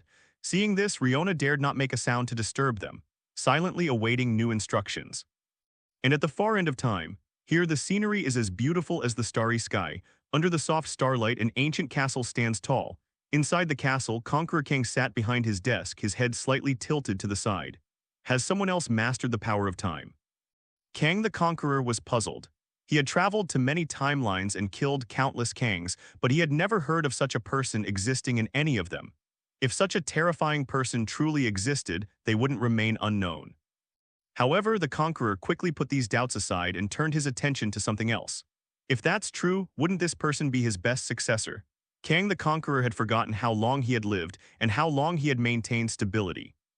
He was tired and fed up with this dull and boring life. Even holding the fate of countless people in his hands could not bring him joy. Now, a character has suddenly appeared in the sacred timeline. He was quite surprised, and his quiet heart suddenly began to beat more actively. Let me see who you really are, mysterious man. Conqueror Kang gazed into the distance. In places unseen by others, Kang has begun to try to see Suhai's past and future. However, just as he arrived at the exact timeline and wanted to select a segment to examine, the long river of time suddenly erupted into chaos. A fog seemed to appear before my eyes. Kang was horrified to discover that he could no longer view this timeline. Someone has blocked their senses. Moreover, this person's power over time has surpassed his. Who is it? Is it the person who messed up the timeline? Kang realized that the person he wanted to spy on was beyond his comprehension. I haven't felt this way in so long. It's as if he discovered the multiverse when he was just an ordinary scientist, which is both awe-inspiring and exciting. The two are similar yet different. Kang has given up on the idea of continuing to test the waters. Because he knew that he couldn't do anything to the other party in terms of time. If you anger the other party, you might actually die. Death in the truest sense. Although he was tired of the idea of maintaining the timeline, he was also choosing a suitable successor to kill him and inherit everything he had. However, this death only happens in this moment. He is still alive and well. I will eventually return here. But if he offends any mysterious person, his very existence might be erased. Kang fell silent. After thinking for a while, he transmitted his orders to the Time Management Bureau. At the same time, Judge Riona received her answer. Abandon this timeline. What? Riona was taken aback. She never expected that the answer she had been waiting for so long would be like this. What a joke, choosing to give up. Does that mean criminals who commit crimes during the designated time period won't be arrested? What is the significance of their mission to the Time Bureau over the years? The Timekeeper repeated, after discussion, we've decided to abandon this timeline. Let this branch of timeline develop on its own. Why? Riona asked instinctively. Is it possible that even you have no way to deal with time crimes? The Time Guardian nodded. This person can no longer be defined by time. His existence represents the same correct timeline as the sacred timeline. We don't need to waste too much effort on meaningless things. Even if we encounter him in the future, there's no need to trigger a battle with him. But this is an order, the Time Guardian declared without question. Understood, respected guardians of time. Faced with the orders of the supreme ruler, Riona had no choice but to obey. But a question arose in her mind. Does the existence of the Time Mutation Administration truly represent the laws of the world? After she got off the elevator, Merbius and B-15 surrounded her. What's wrong? Did the Time Guardians give any instructions or introduce any new technology? Regina shook his head absently. The two looked at each other, somewhat puzzled. What did they say? They said, we should abandon monitoring this timeline, and we must not clash with the other side. After saying the last word, Riona seemed to lose a lot of energy and slumped down. She walked away without looking back. Only Merbius and the other person remained to slowly digest the massive amount of information contained within. Is that Warner God King really that terrifying? B-15 felt rather uneasy thinking about the harsh words he had uttered. I've walked on the edge of a knife myself, haven't I? What was it called again? Oh, flirting with death? Vanaheim. Suhai had no idea that Kang had backed down. They even made a resolution to stop provoking him. At this time, he was preparing to travel to the northern region to deal with the dissenting voices. To pacify external threats, one must first secure internal stability. This approach is, to some extent, correct. Now that he has become the king of Warner, he must do something. The first thing to do is to unify Warnerheim. Only through unity can we be united as one. His divine power will also increase.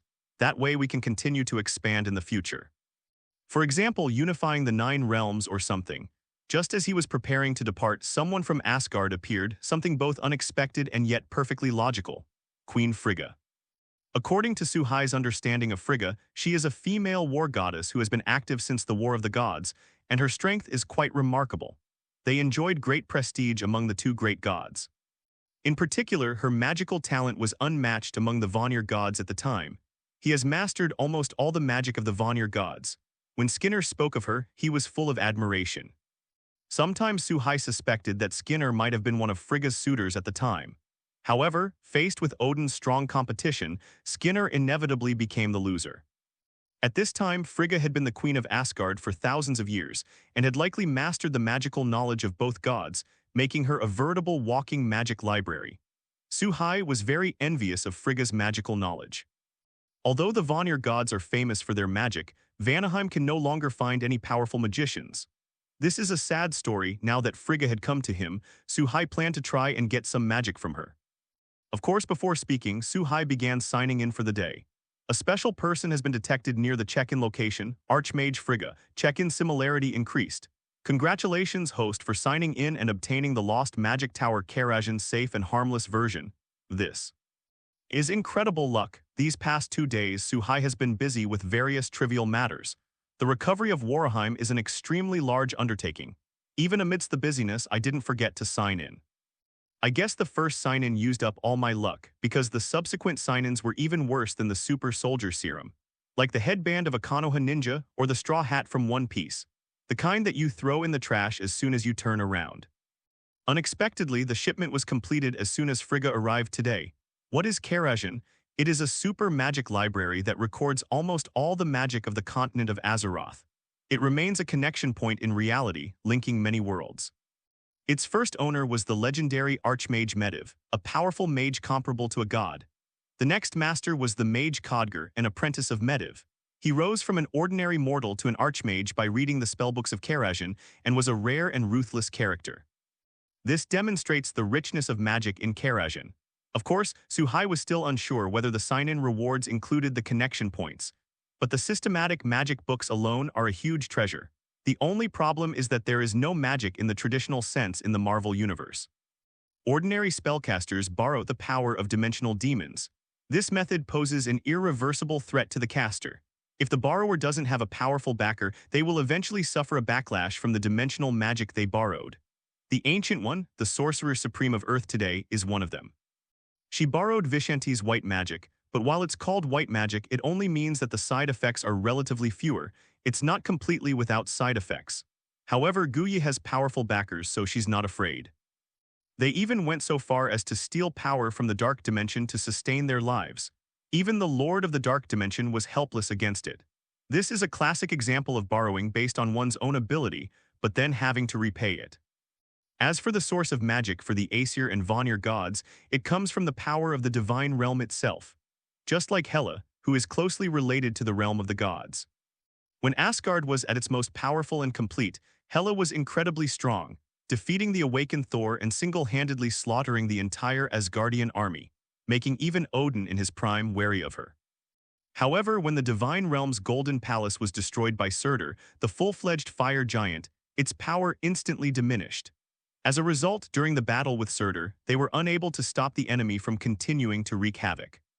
Asgard was instantly reduced to cosmic dust by the opponent's use of the Twilight Blade and the Eternal Flame. Suhai's God King power is also like this, originating from the source of Vanaheim.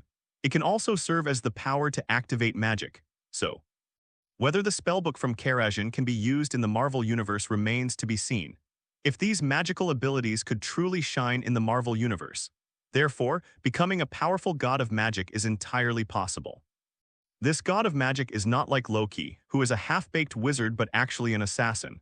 Rather, it is an existence capable of using magic to contend with gods. Even if we can't use these spells, it's still good to learn from them. It could bring about a huge change to Marvel's magic system. In an instant, many thoughts flashed through Suhai's mind. Frigga was unaware of Suhai's inner turmoil. As she walked in alongside Suhai, she also carefully observed him. During her brief observation, Frigga could sense Suhai's genuine confidence and undeniable aura of a king.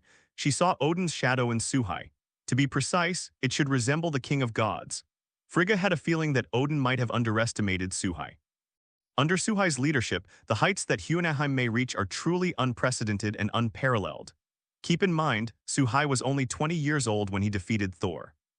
According to Loki, Sif, and others, Suhai did not use his full strength at all and was just playing around with Thor the whole time. Thor strongly disagrees with this statement and insists that he only lost by 1.5 moves. Suhai was stunned as soon as he opened his mouth. He was somewhat unsure how to address this magician. Based on age and seniority, Frigga could easily be her grandmother, but wouldn't that make Thor a generation younger for no reason? On the other hand, he is the Vanir god king and Frigga is also a Vanir. The two don't have much of a relationship, so it wouldn't be a problem to call him by his first name. Just like with him and Skinner, who was older than Frigga, he addressed her by her first name, which reflected the difference in their status. But Frigga was different. Besides being a Vanir, she was also the queen of Asgard. To say that Frigga is fine in private is a bit impolite, but to say it outright is a bit disrespectful. He represents the Vanir gods, so etiquette must be observed. After thinking about it, since we're so conflicted, let's just use the official wording. That should guarantee no problems. Queen of Asgard, what brings you here? Suhai asked, maintaining a certain distance in his tone. Frigga, being an experienced and shrewd woman, immediately noticed Suhai's dilemma. Without pointing it out, she said with composure and politeness, "Your Excellency, King of Warner, I have come to apologize to you on behalf of Thor's recklessness. It was my negligence in disciplining him. Thor did not do it on purpose." Suhai waved his hand dismissively. "It's nothing, I know. Who doesn't know how bad-tempered Saul is? His IQ is usually offline. He's a typical case of being all brawn and no brains. He only shows any intelligence during battles, otherwise he uses a hammer to think about problems. He's not that petty. Moreover, it is said that Thor was banished from Midgard by Odin because of this incident. When everyone in Warnerheim heard about it, they were incredibly excited, and the celebration banquet would probably have to be postponed for several more days. Frigga said kindly, "You are truly a benevolent king. I thank you for your understanding on behalf of Saul." Kindness? Something's not right. Suhai became alert. The problem lies with Saul, that's for sure. But we've already beaten him and punished him, so why the need to lower ourselves like this? Could it be a candy cannonball? It wasn't that Suhai was overthinking things. On the surface, Frigg is a respected goddess, kind and friendly. However, it's impossible for someone to become a god and be loved by so many people to be so simple. It's important to know that Loki was practically raised by Frigga and was greatly influenced by her. Then look at Loki's titles: God of Intrigue and Cunning, a God of Wisdom, cough cough. Anyway, Suhai secretly became wary. After all, Frigga represented the Aesir gods. His position on both sides did not allow him to be careless. At this point, Frigga continued, "Thor is a very loyal friend. He puts his heart and soul into his friends, but he's a bit too impulsive. I'm also a member of Vanaheim, and Thor has some Vanir blood in his veins. I hope you can take care of Thor for the sake of our relationship." Take care of him? Well, don't worry, for the sake of the long-term friendship between the Aesir and Vanir gods, I will definitely take good care of Thor, Suhai said seriously. Whether it stems from feelings from a past life or one's identity in this life, Suhai felt that he might need to train Saul properly, get him back on track. As for the training process, it's normal to hit, cough cough. Say a few words, right? After all, jade cannot become a useful object without being carved. We can't go down the same path again, ending up with our homes destroyed and destitute.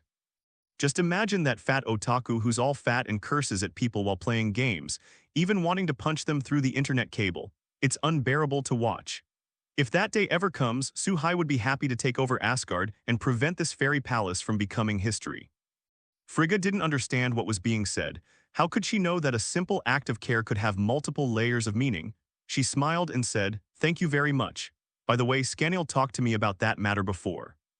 I also think that the bloodline of the Vanir gods should be passed on as soon as possible." After discussing it with Odin, Odin thought of a very suitable candidate. "Squinir, your butt's crooked."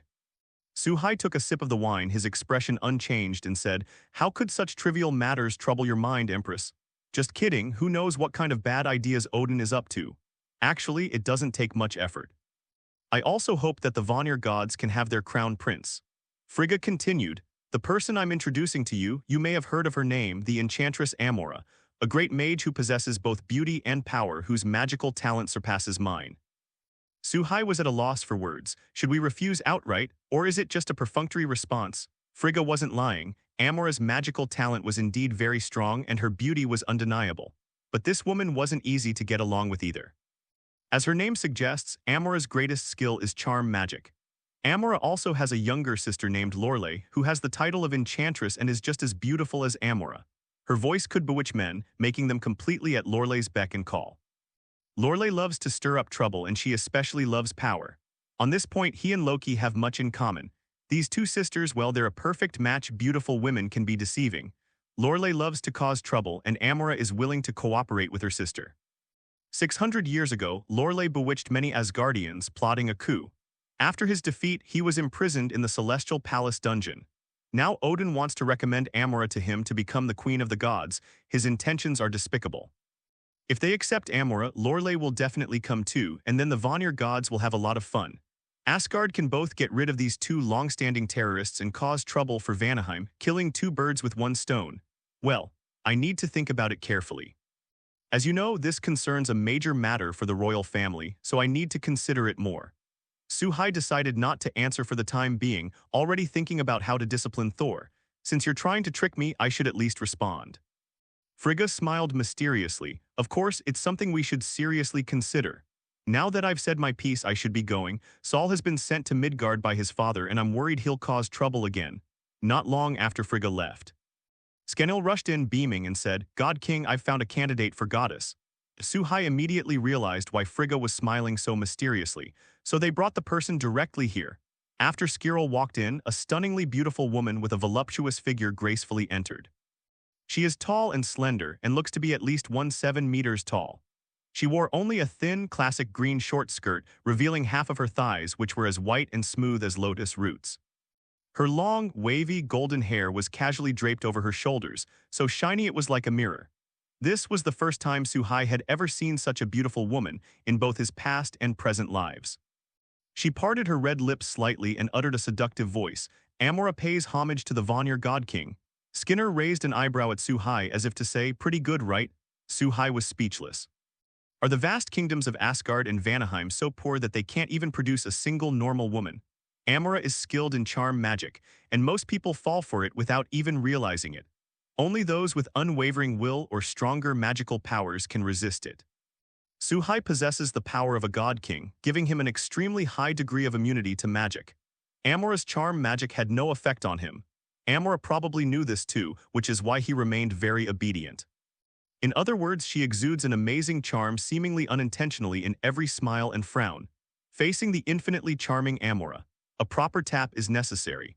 Although Suhai was not afraid of Amora causing trouble, he could not stop the other ordinary Vanaheimers. Amora is a talented person, it would be a shame to give him up. Just look at Odin, despite his headaches and the huge mess he caused, he didn't kill anyone. To say that Odin was merciful is the biggest joke of the 21st century. Just think of how many he killed when he unified the 9 realms. It wouldn't be an exaggeration to say that blood flowed like a river. Therefore, the best approach is to find a way to dispel the witch's ulterior motives. The city of gods is located on a mountain not far from the palace. Skinner and Amora followed Suhai here. "Your Majesty, is there anything special about this place?" Amora gently tossed her hair, and her fine, smooth, long hair flowed like waves over her shoulders. She casually tossed and stroked her golden hair, her 5 fair and jade-like fingers pulling a strand from her hair and gently twirling it around her fingertips, exuding charm. Skirnir stared intently at the ground as if he had discovered a wonder of the world. Suhai said mysteriously, "This mountain range is nothing special, but I can make it special very soon." "Oh, then I'll have to take a good look. After all, it's your Majesty the God King." Amora blinked her big eyes and chuckled. "Then watch closely." Suhai spread his 5 fingers. "Come out, Kerajin." Boom! Suddenly, all the elements in the air began to boil. Lightning bolts formed from the convergence of elements, crackled and popped all around. The void is shattering, rippling like water. Then an ancient, weathered, dark tower appeared from the void and landed steadily on a flat area in the mountains. Amora's mouth gaped open as she looked at the tower and then at Suhai. She sensed a powerful magic emanating from the tower. "This is a magic tower." Skenil was dumbfounded. "Spatial magic? Let's go." Suhai patted the two on the shoulder and led the way toward Kerajin. As the 3 approached, a surge of magical energy swept past. Amora sensitively raised her hand, gathering a ball of magic power. "Don't be nervous, this is Kerajin's magical barrier. It won't attack unless someone activates it," Suhai reassured him. "Since signing in and obtaining Kerajin, I have already completed the bond with the Lord and know some information about Kerajin. Kerajin's magical source was originally a magic crystal, but now it is connected to Vanaheim, and its magical power is almost inexhaustible. It is surrounded by a powerful magical barrier that can unleash a massive arcane lightning wall, the range of which is controlled by Suhai. Because its magic power is virtually limitless, it can easily cover an area of hundreds of kilometers in radius. Moreover, even after Kerajin came to Marvel, it remained a spatial link connecting many worlds. It's somewhat like Sakar. Sokka is surrounded by many cosmic passages, through which one can travel to many planets in this universe. Kerajin may connect to certain parts of this universe, or it may connect to other universes. These points in spacetime are blocked by magical barriers, and no living being can pass through them without Suhai's permission. One of the connections is to the elemental plane, which results in Kerajin having exceptionally abundant magical energy, making it an absolute holy land that mages crave. This also gives the spellbooks of Kerajin a purpose. Amora was very fond of studying magic, and when she entered Kerajin, she was immediately attracted by this magical tower. With each step, one could vaguely sense the magical restrictions. Here, arcane energy and natural energy rejoice. It was as if they had stepped into a new magical realm which fascinated the mage. Looking into the distance, one can see all kinds of magic books displayed in abundance. They lay quietly on the bookshelf, dazzling the eye. God King, these are. Amora was stunned by what she saw, a hint of anticipation flashing in her eyes, and she tried to say something incoherently. A spellbook from another world, would you be interested in studying it? Amora nodded repeatedly. Yes, can I really look through the magic book? Of course. Suhua said affirmatively. If you are willing, I can grant you the right to freely enter Kerajin, but you have to agree to one small request. I'll grant any request. Amora's face flushed with joy, making her look quite beautiful. I'm planning to establish a mage association and need a qualified archmage to teach them magical knowledge. Would you be willing to help me? Of course, I also need a chief court mage to manage all the mages in Vanaheim and to have the authority to access all spellbooks, including those of the Vanir gods. Do you have any ideas? Me, can I? Amora felt overwhelmed by the surprise. I never imagined that I would not only have the opportunity to enter a new magical realm and come into contact with magical knowledge from another world, but also gain the power of the highest-ranking mage administrator. If Lurle in Asgard's dungeon knew, she'd probably go crazy with jealousy. This is the right she has always dreamed of. Thinking of this, Amora looked at Suhai with gratitude and admiration. This Vanir God King is many times stronger than the so-called King of the Gods, Odin. Suhai said directly to Scaniel, I'm leaving this matter to you. Select people from all over the world who are interested in magic, gather them all in the City of Gods, and have them all be taught by Amora. I want to build a powerful magic legion. Yes, God King, Scaniel gave a thumbs up, inwardly filled with admiration. That was a brilliant move. He was impressed by how easily he had managed to coax Amora into coming in. Compared to Suhai, Skinner already knew why he would end up alone, but he never expected that picking up girls could be done this way. Seeing the admiring look on Skirnyl's face, Suhai sighed inwardly. Had he misunderstood again? Skinner, you're overthinking it. The reason he summoned the magic tower at this moment was simply to put Amora in his place and establish his mysterious and unfathomable identity. He told Amora to put aside his ambitions and serve him properly. He also doesn't need to worry about Amora's strength increasing greatly after learning magic. There are countless spellbooks in Kerajin. If Amora, who has no control over time, wants to learn them all, it will be an eternity. By then, Suhai's strength had already reached an unimaginable level. There's absolutely no need to worry about Amora having any ulterior motives. As for handing the Magic Legion over to Amora, it was also with the idea of making the best use of it. The ultimate allegiance of the Magic Legion can only be to him, the Warner God King. Amora is just a lowly employee with the title of Chief Mage. Okay, it does sound a bit like a capitalist's, my apologies. However, seeing Skiryl's aged appearance, Suhai felt it necessary to tell him about Odin's scheme. The old man wasn't stupid. He was just affected by Vanaheim's long-standing isolation. News from the outside world rarely reached Vanaheim, and even if they did, it was often distorted. Suhai was only able to avoid being deceived because he was a time traveler. All I can say is that Odin's scheme against Vanaheim was far too successful. Asgard, the Golden Palace. Odin has been waiting for Frigg's return. Ever since he learned that Scaniel was looking for a suitable candidate for queen or consort of goddess Suhai, he had been eyeing the idea. Excellent goddesses of the gods are always few and far between. There are only a few suitable candidates. The moment he found out, he thought of the alluring sisters who were giving him a headache. Those two women were beautiful, capable, and very attractive. He had initially considered grooming them to be Saul's wives. Later, when the two sisters brazenly used charm magic in an attempt to forcibly seize power, Odin simply rejected them. They're such troublemakers. Now, sending the two sisters to Vanaheim to wreak havoc on the Vanir gods would not be a bad idea. Soon, Frigga stepped into the palace. "How's the matter going?" Frigga thought for a moment and then said, "It's half done." "What do you mean?" He didn't agree. Odin felt quite disappointed. Amora is so charming, how could he resist? Is he too young, not old enough yet? "I feel like he might have sensed something," Frigga said uncertainly, her expression filled with worry. She disagreed with the decision at the time, but Odin insisted. Then she thought of the Amora and Lurle sisters who, putting aside their ability to cause trouble, were also quite outstanding. A woman who possesses both beauty and talent is a good choice. Considering Suhai's strength, even if the enchantresses caused trouble, it wouldn't lead to any major problems, so he finally agreed. But now, Frigga regrets it. Odin shook his head and said, "Impossible. I already ordered that the matter be kept secret. Given Vanaheim's communication and navigation capabilities, how could they possibly come to Asgard to inquire about the enchantresses? They couldn't possibly know, perhaps. Suhai is preparing to test Amora for a while. It's possible." Frigga thought about the situation back then and realized that it wasn't a problem to say that. The matter of the queen goddess concerns the stability of a divine race. Indeed, one should not rush into making a choice. Odin laughed and said, "Then this matter is most likely settled. In that case, I'll add fuel to the fire. Heimdall, God King, God Queen." In a short while, Heimdall arrived at the Golden Palace. "I need you to personally go to the dungeon and bring out the bewitching succubus Lurle.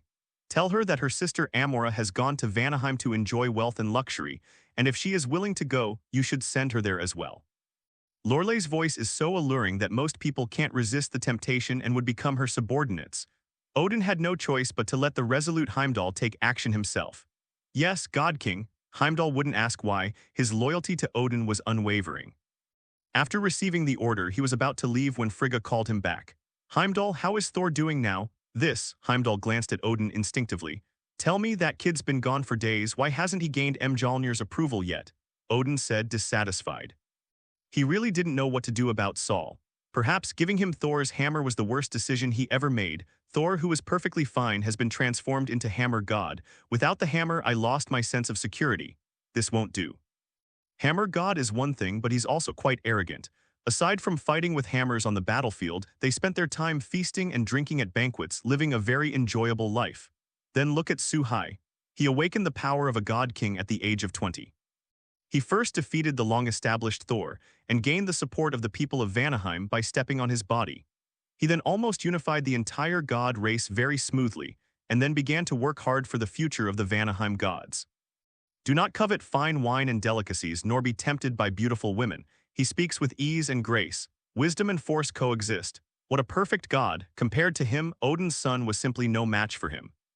They lived for over 1,500 years, all of it was wasted on pigs. This is infuriating. Odin was also unsure of Suhai's true strength, otherwise he might have really harbored other ill intentions. Asgard cannot afford to fall.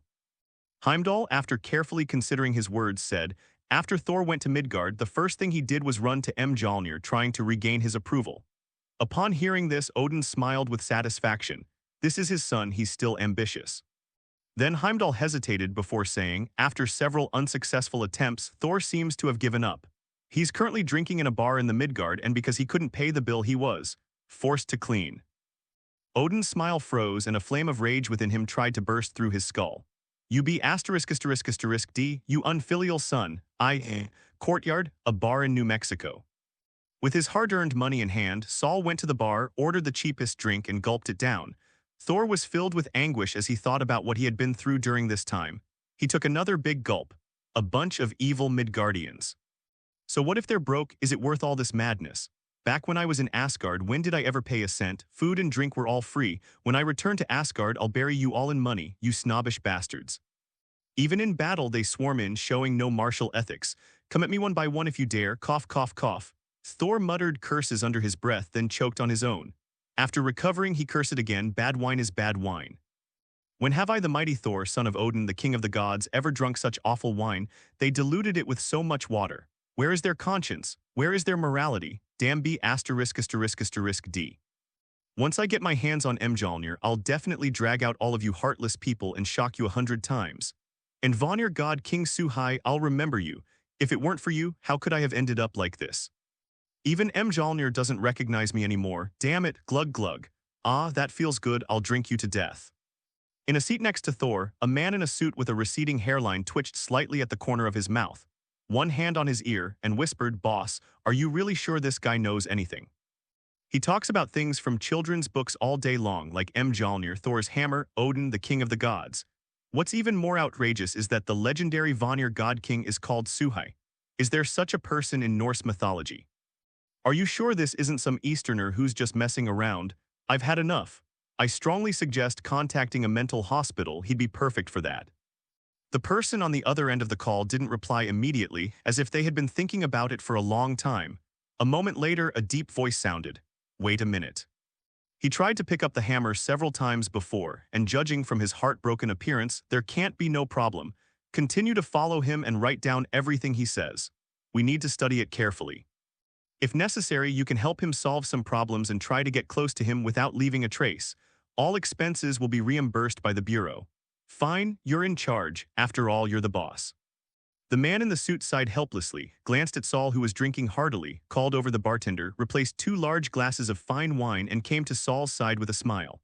Hey bro, it's Carlson. You're all alone, how about we chat and grab a drink? My treat. Thor glanced at his opponent warily, confirming that he was no match for him. Then his gaze fell on the wine glass and he swallowed hard. My good brother, I am Thor, the god of Asgard, the future king of Asgard, the ruler of the 9 realms. Tell me what's on your mind, and tonight we'll drink until we drop. Suhai had no idea that Thor had completely gone astray because of him.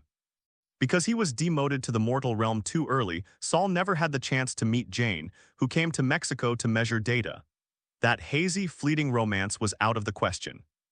This also meant that after he failed to lift Thor's hammer, no one comforted him, took him in, or taught him. Finally, he chose to drown his sorrows in alcohol at a bar, and then encountered the miserable life of being forced to work. At this moment, Suhai was not at ease either, unlike the miserable Saul. Above the endless expanse of the ocean, Suhai harnessed the power of the sea, carrying Skirl as they rode the waves towards the northern region. Using divine power to traverse the ocean at speeds many times faster than a ship is also very exciting. It can also train divine power, thereby increasing strength. Suhai already had a plan. After dealing with the northern stone giants, he would choose a different timeline to specifically train his divine power. Abilities need to be developed. If you don't practice diligently, even if you have 100 or 1,000 abilities, it's useless. Because you cannot unleash the full power of your abilities. The enemy only needs to exploit a single weakness in their ability to deliver a fatal blow. The most obvious example is Magneto and Polaris. Both of them possess magnetic power, but one practiced frequently and grew stronger through blood and fire, while the other dared not practice often due to his environment. As a result, the strength they displayed was vastly different. The Bronze Dragon King's power of time allows him to travel to other timelines, and no matter how long he stays there, return to the same time period. It also avoids the awkward situation of going to another universe and returning to find yourself in a parallel universe. In Marvel, the past cannot be easily changed. Once you travel through time and change the past, the changed world is actually a branch drawn from the timeline, that is, a parallel world of this world. As for the original world, it still exists unchanged. If it's just about making up for regrets and deceiving yourself, then it doesn't matter. Suhai, however, was unwilling to do so. Skinnel, what do you think of Amora? Suhai asked casually, riding the waves. Skirl paused for a moment, thought about it carefully, and said uncertainly, Amora seems to be performing quite well, but I find it a bit strange. Would Odin be so kind as to give Amora to us? If Odin is really that kind, then our Vanaheim wouldn't have been in chaos for so long and unable to unify. You're right. Odin wouldn't be so kind as to establish a unified pantheon for Asgard, even if that pantheon had an agreement to live in peace with them. After all, the Frost Giants of Jotunheim alone are enough of a headache for him. The Frost Giants of Jotunheim are the most fiercely rebellious nation against Asgard in the 9 realms. This is also why Odin has never had a force that truly made him submit. Perhaps Laufey, the Frost Giant King, is far less powerful than Odin. However, the individual combat ability of the Frost Giants is not much less than that of the elite soldiers of Asgard. The ice blades they created were powerful enough to break through the defenses of Asgardian soldiers. Keep in mind this is an army equipped with Uru metal gear. Moreover, the number of Frost Giants far exceeds that of the Asgardians. Skirrel pondered for a moment. So what exactly does Odin want to do? What do they want? Of course, they want to plunge us into internal strife again. Only a chaotic Warner kingdom is the best kingdom. Did you know that Amora also has a sister named Lurle who used magic to seduce a large number of Asgardians in order to gain power, thus rebelling against Odin's rule, but ultimately failed and was imprisoned in the Asgardian dungeons? I bet Odin will send Lurle over soon. What? Skinner's face turned pale. He truly knew nothing about this. His knowledge of Asgard was mostly limited to the period of the last War of the Gods. From then on, he had to stay in the capital, guarding the last glorious place of the Vanir gods and preventing other rebels from eyeing the capital. God King, then why did you grant Amor the right to establish a magic legion? Skeniel asked, puzzled. Why not? Suhai said confidently, trust me, I can anticipate their intentions and make my move before they even have a thought. Besides, they are also magical geniuses. The Vanir gods are currently lacking in talent the most. Vanaheim needs to change. The most important thing is the rapid development in military strength and technology. The Magic Legion was just the first step in Suhai's plan scheme. Next, he will go to the dwarves to gain their allegiance. Simply take the Dwarf King to other timelines to see the fate of the dwarves and let them know that Asgard has lost the ability to protect them. Only by pledging allegiance to the Vanir gods can they avoid annihilation. This allows soldiers to upgrade their equipment, resulting in a significant improvement in their strength. Skeniel said with shame, I'm sorry, God King, I failed in my intelligence work. I have let you down. I never imagined Odin still harbored ulterior motives. Should we keep Lurle in Vanaheim? She's a dangerous woman. Don't worry, I'll keep an eye on her. Odin would never guess that I'm even more terrifying than he imagines. Suhai sneered, you want rights, I'll give them to you, as long as you can contribute to Vanaheim. However, if someone has other intentions, there are plenty of ways to punish them. The simplest solution is to banish it to a timeline devoid of humans, to endure the loneliness of being far removed from its kind and the isolation of intelligent life. Given Lurle's personality, it would be quite an achievement if she could persist for 100 years. As they talked, they soon arrived in the northern lands, the land of stone giants. The land of the stone giants is the birthplace of the stone giant race. Stone giants, also known as mountain giants, prefer to live in rocky areas such as mountain ranges. Long, long ago, the stone giants and the Vanir gods coexisted in Vanaheim. The two tribes once fought a battle for dominance.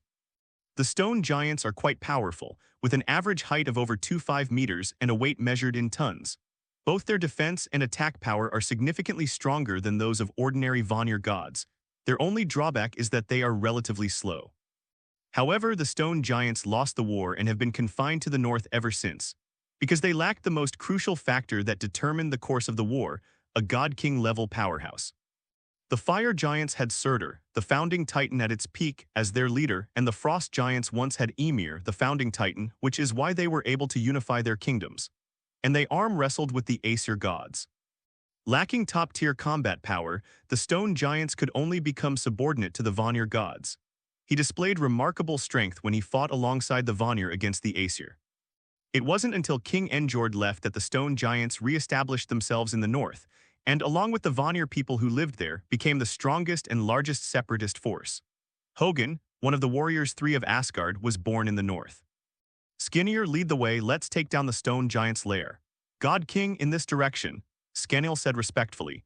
Having never been to the north before, Suhai was completely unfamiliar with the situation there and could only bring Skenier with him. Along the way, Suhai discovered that the environment of the stone giant's land was different from that of the City of Gods. This region has the largest landmass and the most mountain ranges. Earth element is unusually active. The place where stone giants gather is also where earth element is most active. The land was covered with rocks with very few trees and grass. Here, a large tribal structure was formed, with stone giants at the head and Vanaheimers surrounding them. When Suhai and Skirrel arrived, no one came to ask them anything, because no one expected that the mighty Warner God King would come alone to recruit the stone giants. Based on past experience, when the God King goes on an expedition, he will always lead a large army. Only Suhai doesn't play by the rules. Seeing the Vanir people coming and going and the stone giants lying on the ground sunbathing, Suhai felt that he was being looked down upon. With such a lax attitude, how did she have the courage to refuse him? Or do you not believe that a God King has truly been born? Suhai was at a loss for words. The stone giants do not have a supreme leader like Laufey. In other words, the idea of directly recruiting them from their leaders is not feasible. So let's just get started. Regardless, just beat them into submission. A gentle breeze blew by. At first, no one paid any attention, but soon someone noticed that something was wrong. The wind has picked up, few tilde. In less than the time it takes to drink a cup of tea, the breeze had turned into a storm. It swept through the entire tribe. The stone giant was all right. Its weight was considerable, and once it lay down on the ground and curled up into a stone block, it was difficult for it to roll up. The Vanir are different. They have strong physiques, but their weight is actually similar to that of an average earthling. The storm struck suddenly, and in an instant, most people were swept into the sky by the storm without any warning. Exclamations of surprise filled the air. Just then, a figure slowly descended from the storm. Submit or die. Under the influence of divine power, the voice was powerful and resonant, echoing throughout the sky with the gale. Who are you? Amidst the storm, someone still struggled to resist and uttered the question. Su-Hai. Su-Hai, that new god king? Someone recognized Su-Hai and exclaimed in surprise. Their gazes then turned to their companions, who were being battered by the fierce winds in the sky, and their hearts were filled with unease. Impossible, you can't be the Warner god king. The previous god king has been dead for thousands of years. How could such a young royal descendant appear? You're an imposter. A burly stone giant pointed at Su-Hai and angrily rebuked him. So you're doubting my power, Su-Hai said calmly. This. You must have used magic. Yes, you're a mage. Damn mage, this is giant territory. We don't welcome you, get out. Oh, so you all think so too? Su-Hai looked at the others, his tone calm. Anyone else who doubts my identity can step forward. I can prove it to you. Everyone lowered their heads, not daring to look directly at Su-Hai's sweeping gaze. Very good, it seems that intelligent people still make up the vast majority, not bad. Then, Su-Hai looked at the stone giant again. Please return to nature. Boom, Su-Hai seemed to merge with the gale, hurtling towards the stone giant at an extremely fast speed. Before the stone giant could react, it was reduced to a pile of rubble under the powerful attack. Damn it, kill him. Seeing this, the other stone giants roared and charged forward. The earth groaned under their weight with each step. Good timing, it saves us the trouble of searching for you one by one. Su-Hai's men showed no mercy. The two groups have a long history of animosity. The stone giants had been separated from the leadership of the Vanir gods for over 1,000 years. If we don't use our strength to subdue them, we can forget about returning to the era of submission. Now, fighting is the only way. The stone giant of this tribe will serve as a negative example for other stone giants who would try to fight against it. A roaring sound, a roar, the sound of a strong wind. They intertwined to form a tragic symphony. The stone giants were very strong, but in front of the god king they were no different from ordinary people. When the sandstorm subsided, only Su-Hai remained on the field, surrounded by scattered pebbles. These stone giants, as Su-Hai said, have become part of nature once again. Others who saw it were terrified. They understood that if they had chosen to continue opposing the god king, they would have been among the corpses present. As the battle ended, Su-Hai also controlled the storm to gradually subside. The Warners who were swept through the air fell to the ground one after another, and a chorus of wails rose and fell. They were in good physical condition, and under Su-Hai's deliberate control, no one died, but injuries were inevitable. Soon after being informed of the current situation, they felt a great sense of relief, and led by others, they offered their submission. Greetings, God King. Su-Hai nodded and pointed to someone at random. You're in charge of leading the way. We're going to the next gathering area. Yes, God King. The person who was called out dared not refute it and quickly led the way. The scene of the stone giant's destruction was truly breathtaking.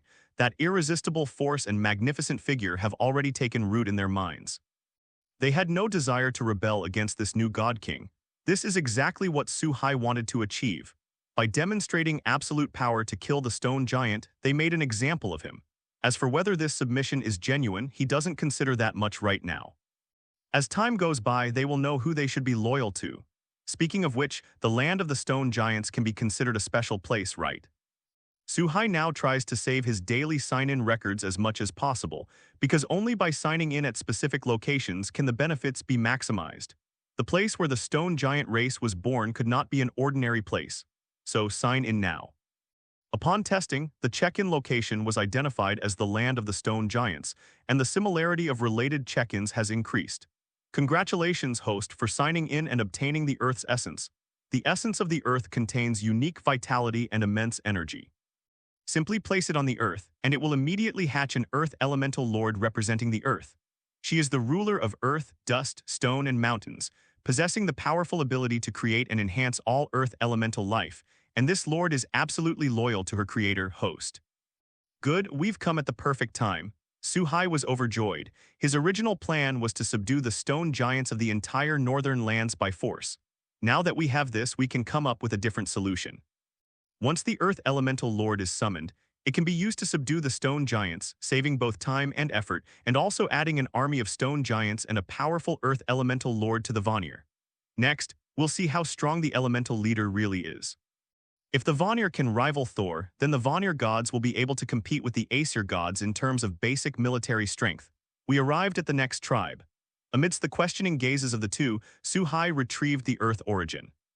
The origin of the Earth is a heart made of unknown stones. A powerful and ancient force erupted. It gives one a heavy feeling. God King, what are you doing? Skinner looked at it carefully again and again, and when he was sure he didn't recognize it, he couldn't help but ask. Suhai did not answer. The origin of this thing was hard to explain, so he decided to keep it a mystery. As a God King, it's impossible for him to explain everything to his subordinates. At the same time, the stone giants in the tribe all felt a strange call from their hearts. That was a mother's loving kindness, gently brushing against their stone hearts.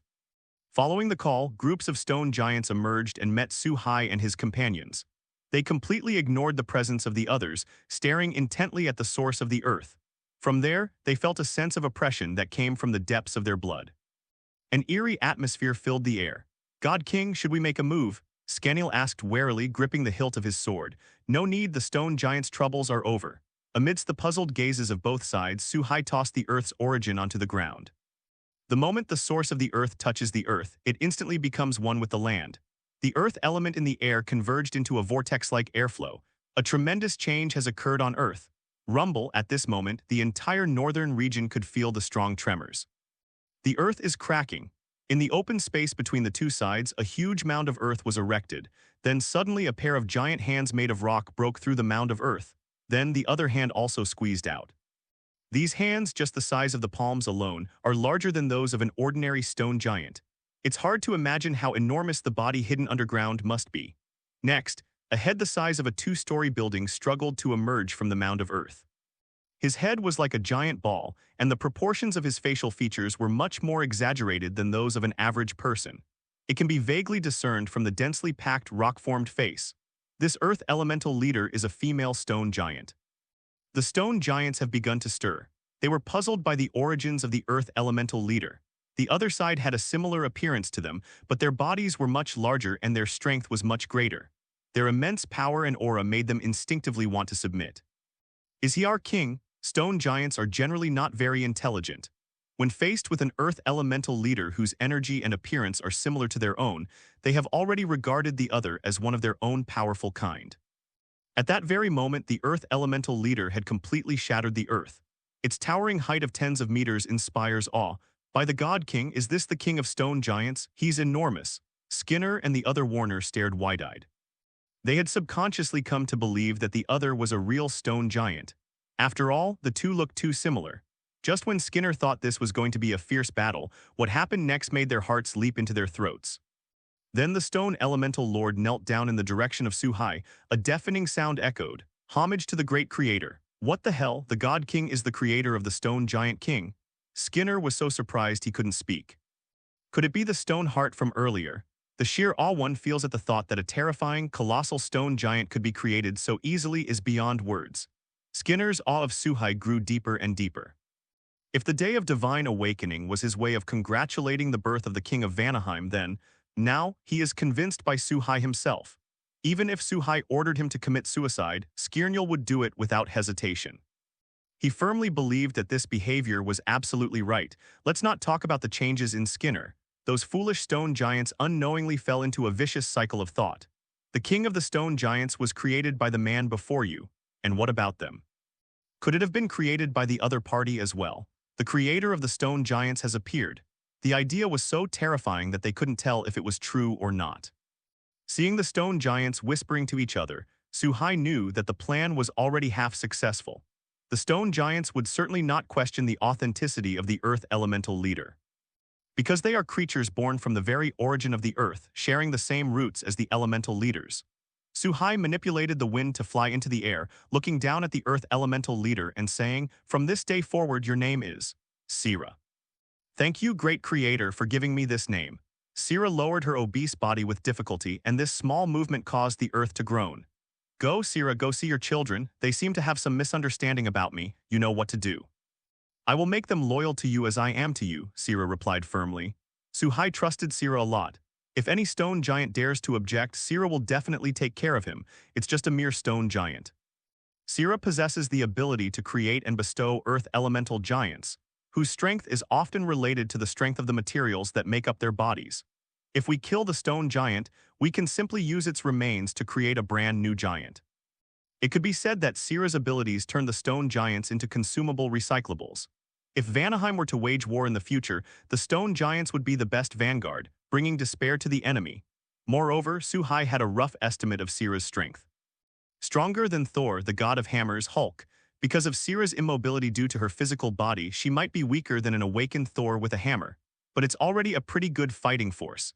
He is currently the number 2 person in Warnerheim. With this kind of strength, Sira could even hold her own against the aged Odin for a while. Next came the family reunion. Suhai gestured for Skinner and the other to leave, leaving the rest of the task to Sira, as their presence might make the atmosphere awkward. After the 3 people left, Sira turned her gaze to the stone giant. A welcoming aura emanated from it. In the stone giant's eyes, it was the aura of the earth. It makes them unconsciously want to get closer to Sira. This feeling confirmed that the other party was also a stone giant. "My children, what are you still hesitating about?" Sira said gently. After a long pause, a stone giant stepped forward and asked hesitantly, "Are you truly our king?" Sira grinned and said affectionately, "I'd much rather you call me mother, stone mother, than king." "Stone mother," Sira smiled broadly, "my child, accept my blessing." Of course, her smile is definitely not aesthetically pleasing. Just imagine a fat old lady made of stone and you'll understand. However, for a stone giant of similarly large size, this smile is probably not bad. As she spoke, Sira sent a burst of energy to the first stone giant to emerge. The stone giant's body changed immediately after it came into contact with the energy ball. Its entire body grew several times larger. It started at a height of over 2 meters and continued until it reached a height of over 10 meters before finally stopping. He stood out like a crane among chickens in front of a crowd of stone giants. Such immense strength. Such an incredibly tough body, I feel like I could take on 100 of myself. The term stone giant is no longer sufficient to distinguish it from other giants. Mountain giant would be a more appropriate term. Seeing the change in the other stone giants, they no longer hesitated and bowed their heads, saying in unison, "Stone Mother." Stone Mother Sira was pleased with the outcome and continued, "Good child, go and gather all our people on this land. Join me in offering our sincerest blessings to the Creator." On the other side, Suhai has already embarked on his journey home. He couldn't wait indefinitely in the land of giants for Sira to complete the stone giant's reign. Time is of the essence, he must maximize his strength. The magic of Kerajin is a good choice. The magic of Azeroth has reached an incredible level. When magic power is abundant enough, it can even maintain a person's appearance and greatly extend their lifespan.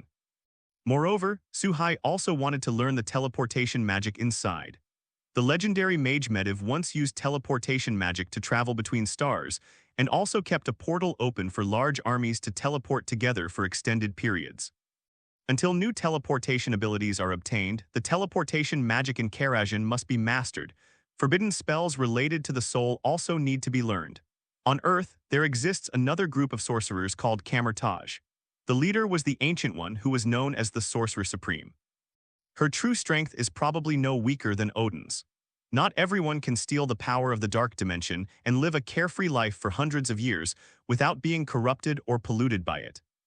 In case a conflict arises with the ancients, having more magic knowledge would make it easier to deal with it. You can't just give someone time to go into exile every time you meet them, can you? Besides, the Ancient One also possesses the Time Stone, so the Bronze Dragon King's time banishment might not be effective. God King, is the matter of the stone giants really over? Skinner is still living in a dream. "Trust Sira, she will give me a satisfactory answer," Suhai said confidently. "By the way, Skenil, I may go into seclusion for a while after I get back. You will be in charge of overseeing the progress of Vanaheim." "Yes, I will definitely keep a close eye on them." Skinner understood what Suhai meant. Currently, the most unstable factor in Vanaheim is the enchantress, and the enchanting succubus Lurle may also be arriving soon. Don't be nervous, I will take care of them before I go into seclusion. Unlike Odin, Suhai has not lost his ambition and drive. The alluring sisters can't turn the tide, just as Suhai returned from dealing with the land of the stone giants. Heimdall has taken Lurle from prison and brought her to the Rainbow Bridge. Lurle was led out in a daze, and then told that her older sister was enjoying herself in the Vanir and was asked if she wanted to go to Vanaheim. 2 points were specifically emphasized. If she wishes, she will be sent directly to Vanaheim to reunite with Amora. If you don't want to, you'll have to go back to the dungeon. Lurle agreed with some skepticism. Then Heimdall actually sent him to Vanaheim, the capital of the gods. When she saw her sister disguised as the chief mage, she was completely distraught. I endured loneliness alone in prison, while you became a superior person and will lead a magical army. She couldn't help but complain, sister. You're living such a carefree life, haven't you completely forgotten about your little sister? Amora's expression changed drastically when he saw Lurle. Lurle, how did you get out? Don't speak yet, did someone release you? Lurle nodded blankly. Heimdall brought me here, what's wrong? Damn it. Odin was definitely up to no good. Amora became anxious. As the older sister, she naturally knew what kind of person her younger sister was. Can you imagine a magician learning magic solely to enhance the effects of charm magic? It sounds outrageous, but some people do actually do it. Lurle is that kind of person. Now Lurle has combined voice with enchantment magic, something Amora can't match. If this were in Asgard, she wouldn't have said anything. But we are currently in Vanaheim. During the time Suhai was away, Amora, while studying magic, suddenly had a flash of insight. What is her purpose in coming here? To become the goddess. What about now? He became the chief court mage without even realizing it. Why? Amora thought it over carefully and finally came to a horrifying conclusion. He was being used by Odin to fight against the Vanir gods, and the Vanir king probably knew about it too. That's why Suhai assigned her to this position. Thinking about all this, Amora felt a chill run down her spine. Is this what politics is? I'm definitely not cut out for politics. Maybe. Studying magic is more my forte, and now Lurle has arrived too. Given the other party's temperament, they might anger the Warner God King. The consequences would be unimaginable. Lurle, remember this, whatever you do, do not use charm magic here. Amora urged urgently. What's wrong, sister? You've become so timid, this isn't like you. Lurle didn't realize the seriousness of the problem. Listen to me, you won't go wrong. Oh no, how did he get back so quickly? Amora wanted to say something more, but she sensed a familiar wind element fluctuation rapidly approaching the capital, so she had to cut to the chase. Remember, don't try to deceive King Suhai of Vanir. His power and mystery are beyond your imagination. Lurle became increasingly confused as she listened. Both Heimdall and Amora sounded strange, as if they had become completely different people. Before she could ask any more questions, Suhai had already returned to the palace.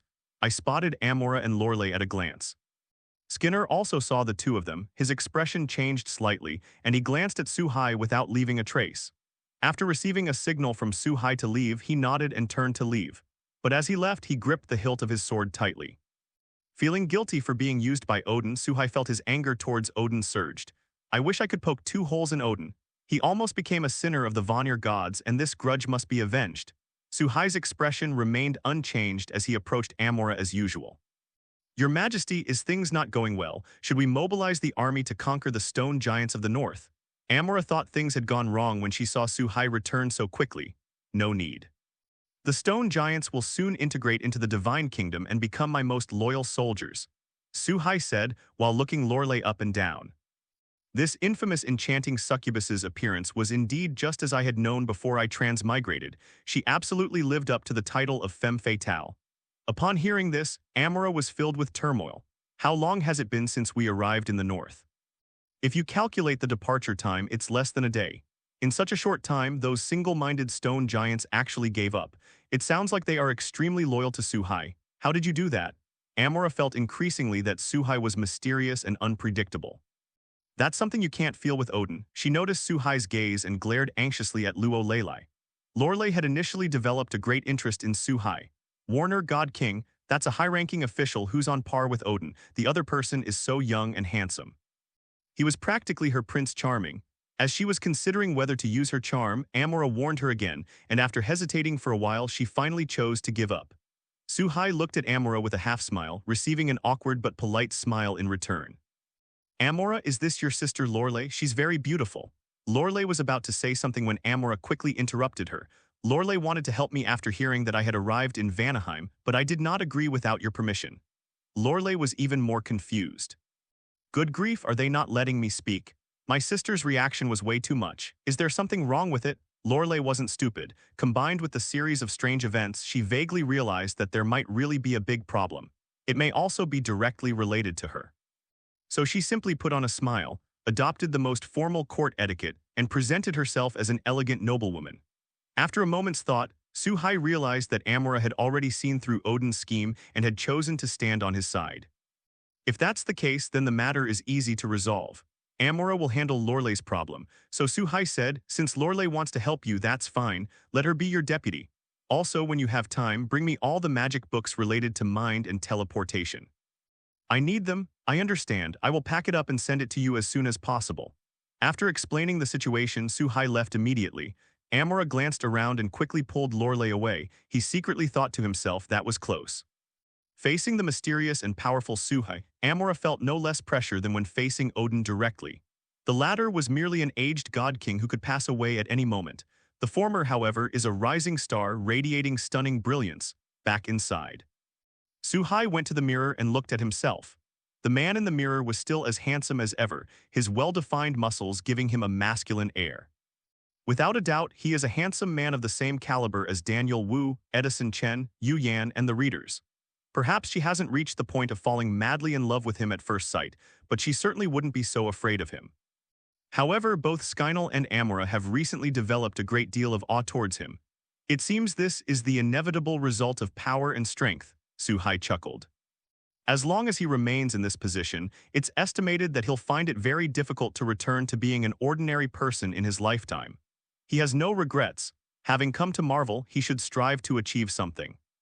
Fighting against various powerful opponents is also a very rewarding experience. Moreover, isn't it an exciting thing to lead the defeated Vanir gods back to glory? Amora was very efficient. It was clear that she had already mastered the preliminary work. Before long, they brought the magic book that Suhai needed. God King, my sister, Amora stammered, looking very conflicted. Don't worry, I promise I won't let Lurle have any other ideas. Suhai nodded in praise. Amora, you are very smart and know my bottom line. I might as well tell you that as long as you can work hard for me and make enough contributions, the position of goddess or goddess consort is not out of the question.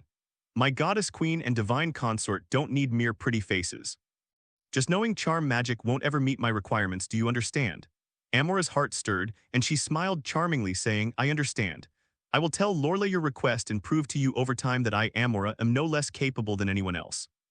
Amora's mind started to wander as Suhai spoke. She had previously thought that she might never have the chance to become the Empress, so she didn't dare to consider it. Now that she had received Suhai's hint, she naturally knew what to do. Being the chief court mage is her best opportunity to shine. Being in a privileged position, she had a much greater chance of getting what she wanted than others. Establishing and perfecting the Magic Legion is the first step. Suhai immediately inspired the Amora team's ambition.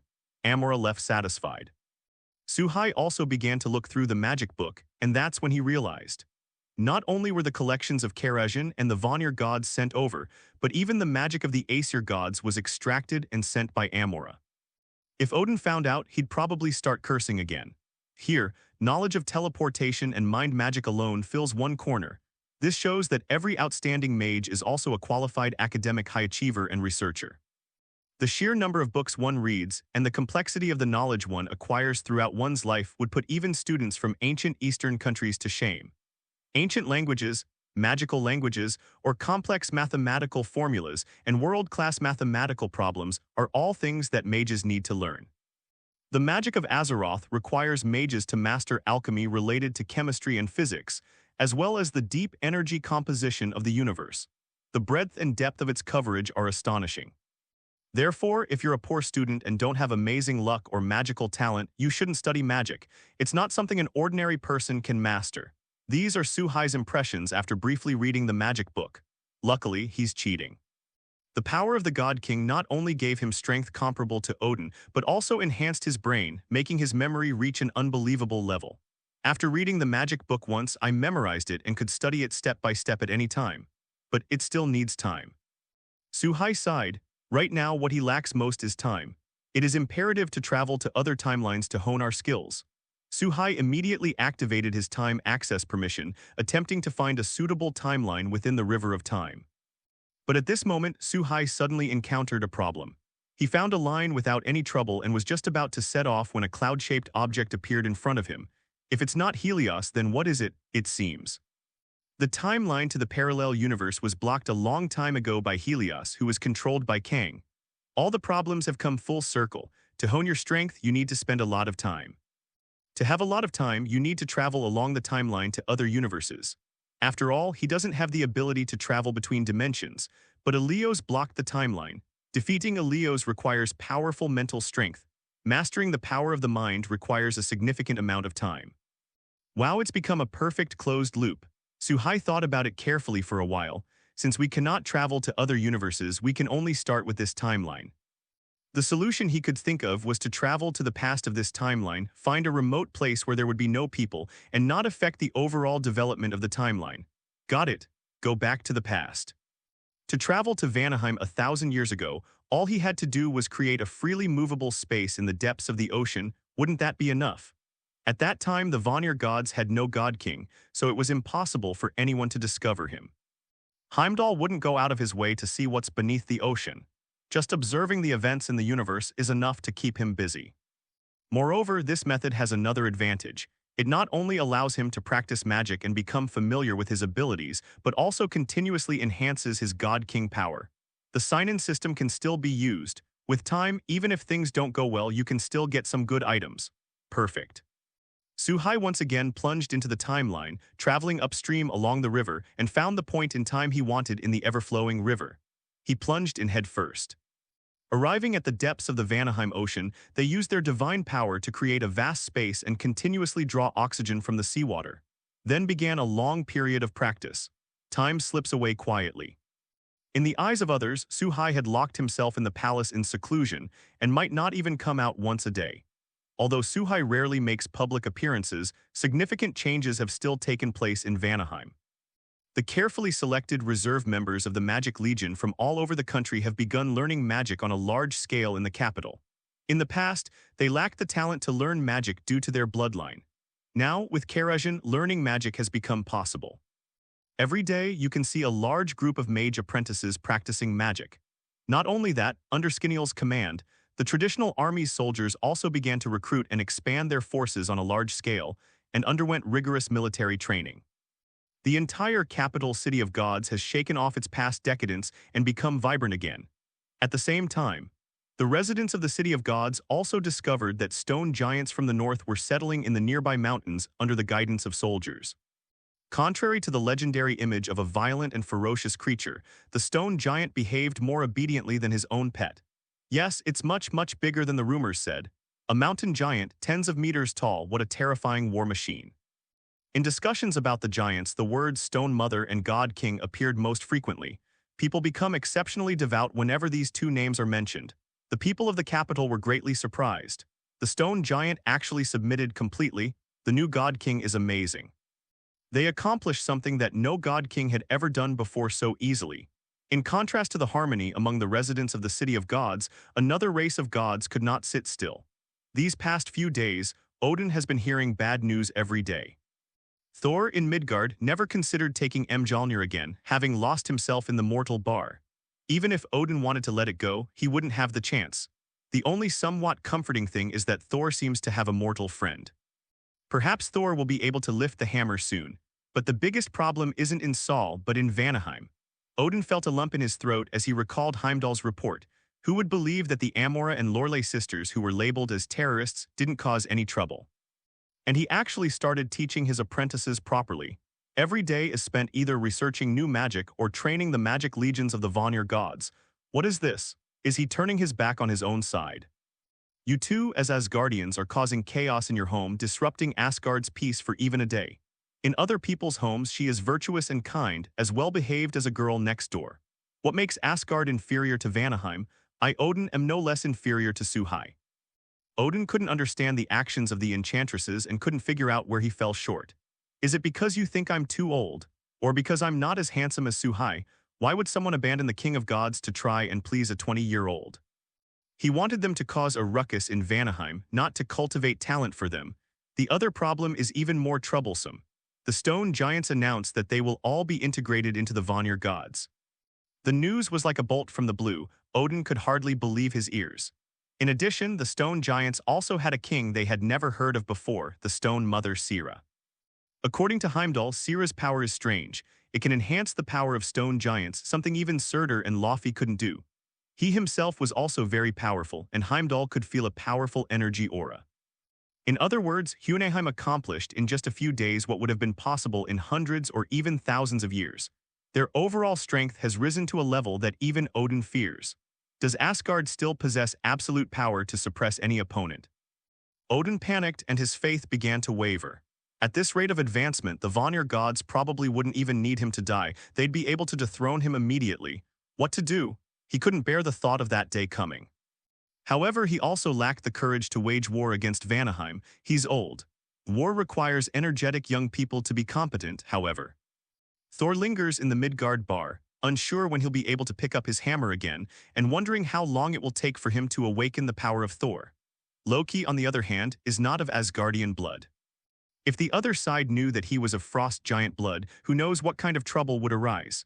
Both children are less and less useful than the other. Suddenly, Odin thought of a name, Hela. That daughter was once his greatest pride, and her personality was especially similar to his in his prime. Warlike, brave, and fearless, and incredibly powerful.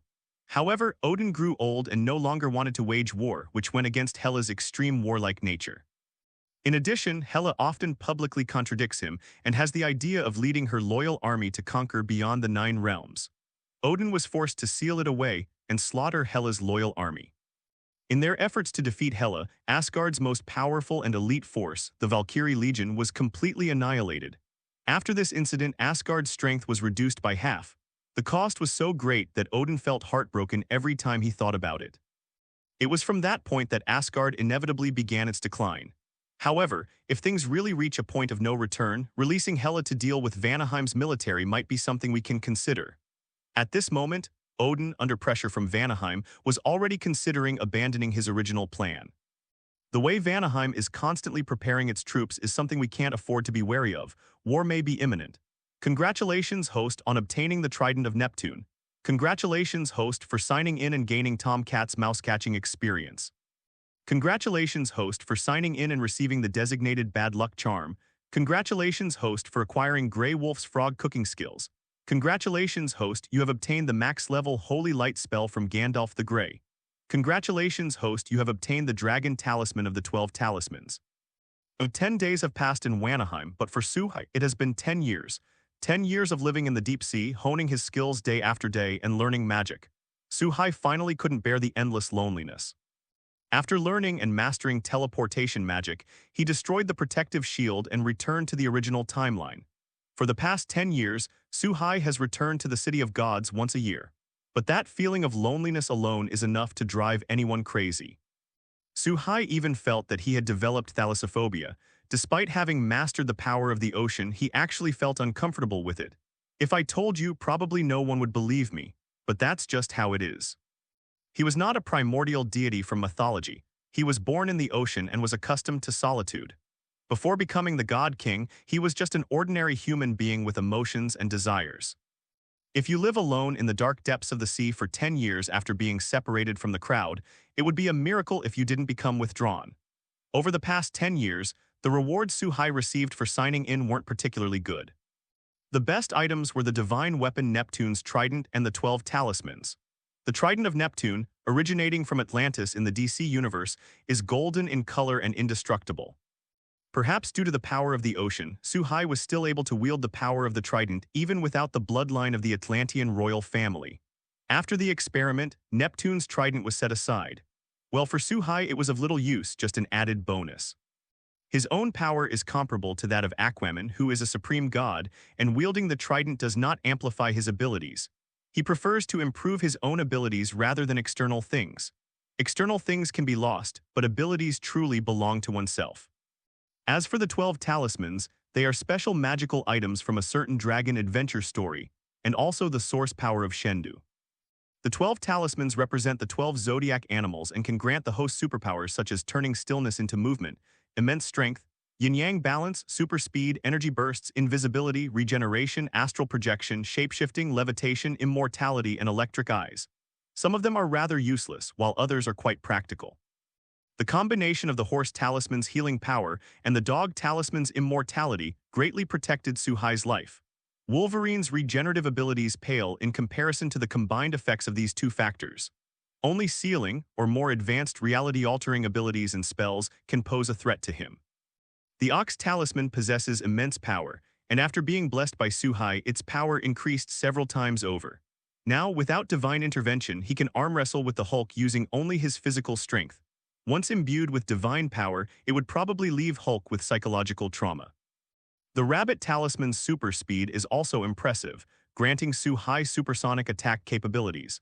If the compatibility can be further increased, it could even allow for faster-than-light movement, achieving the ability to travel through time and space. There's also the Sheep Charm, which allows the soul to leave the body. It should be quite effective in the battle against the Ancient One. Other talismans are basically optional. The damage output is not high. The support player lacks control abilities. It's okay to bully third-tier heroes, but going any higher is a stretch. Besides being useful in combat, it would probably be quite effective at showing off in front of ordinary people. Another point is that the stronger the 12 talismans are, and the more they match the user, the more powerful they become. The 12 talismans have enormous potential.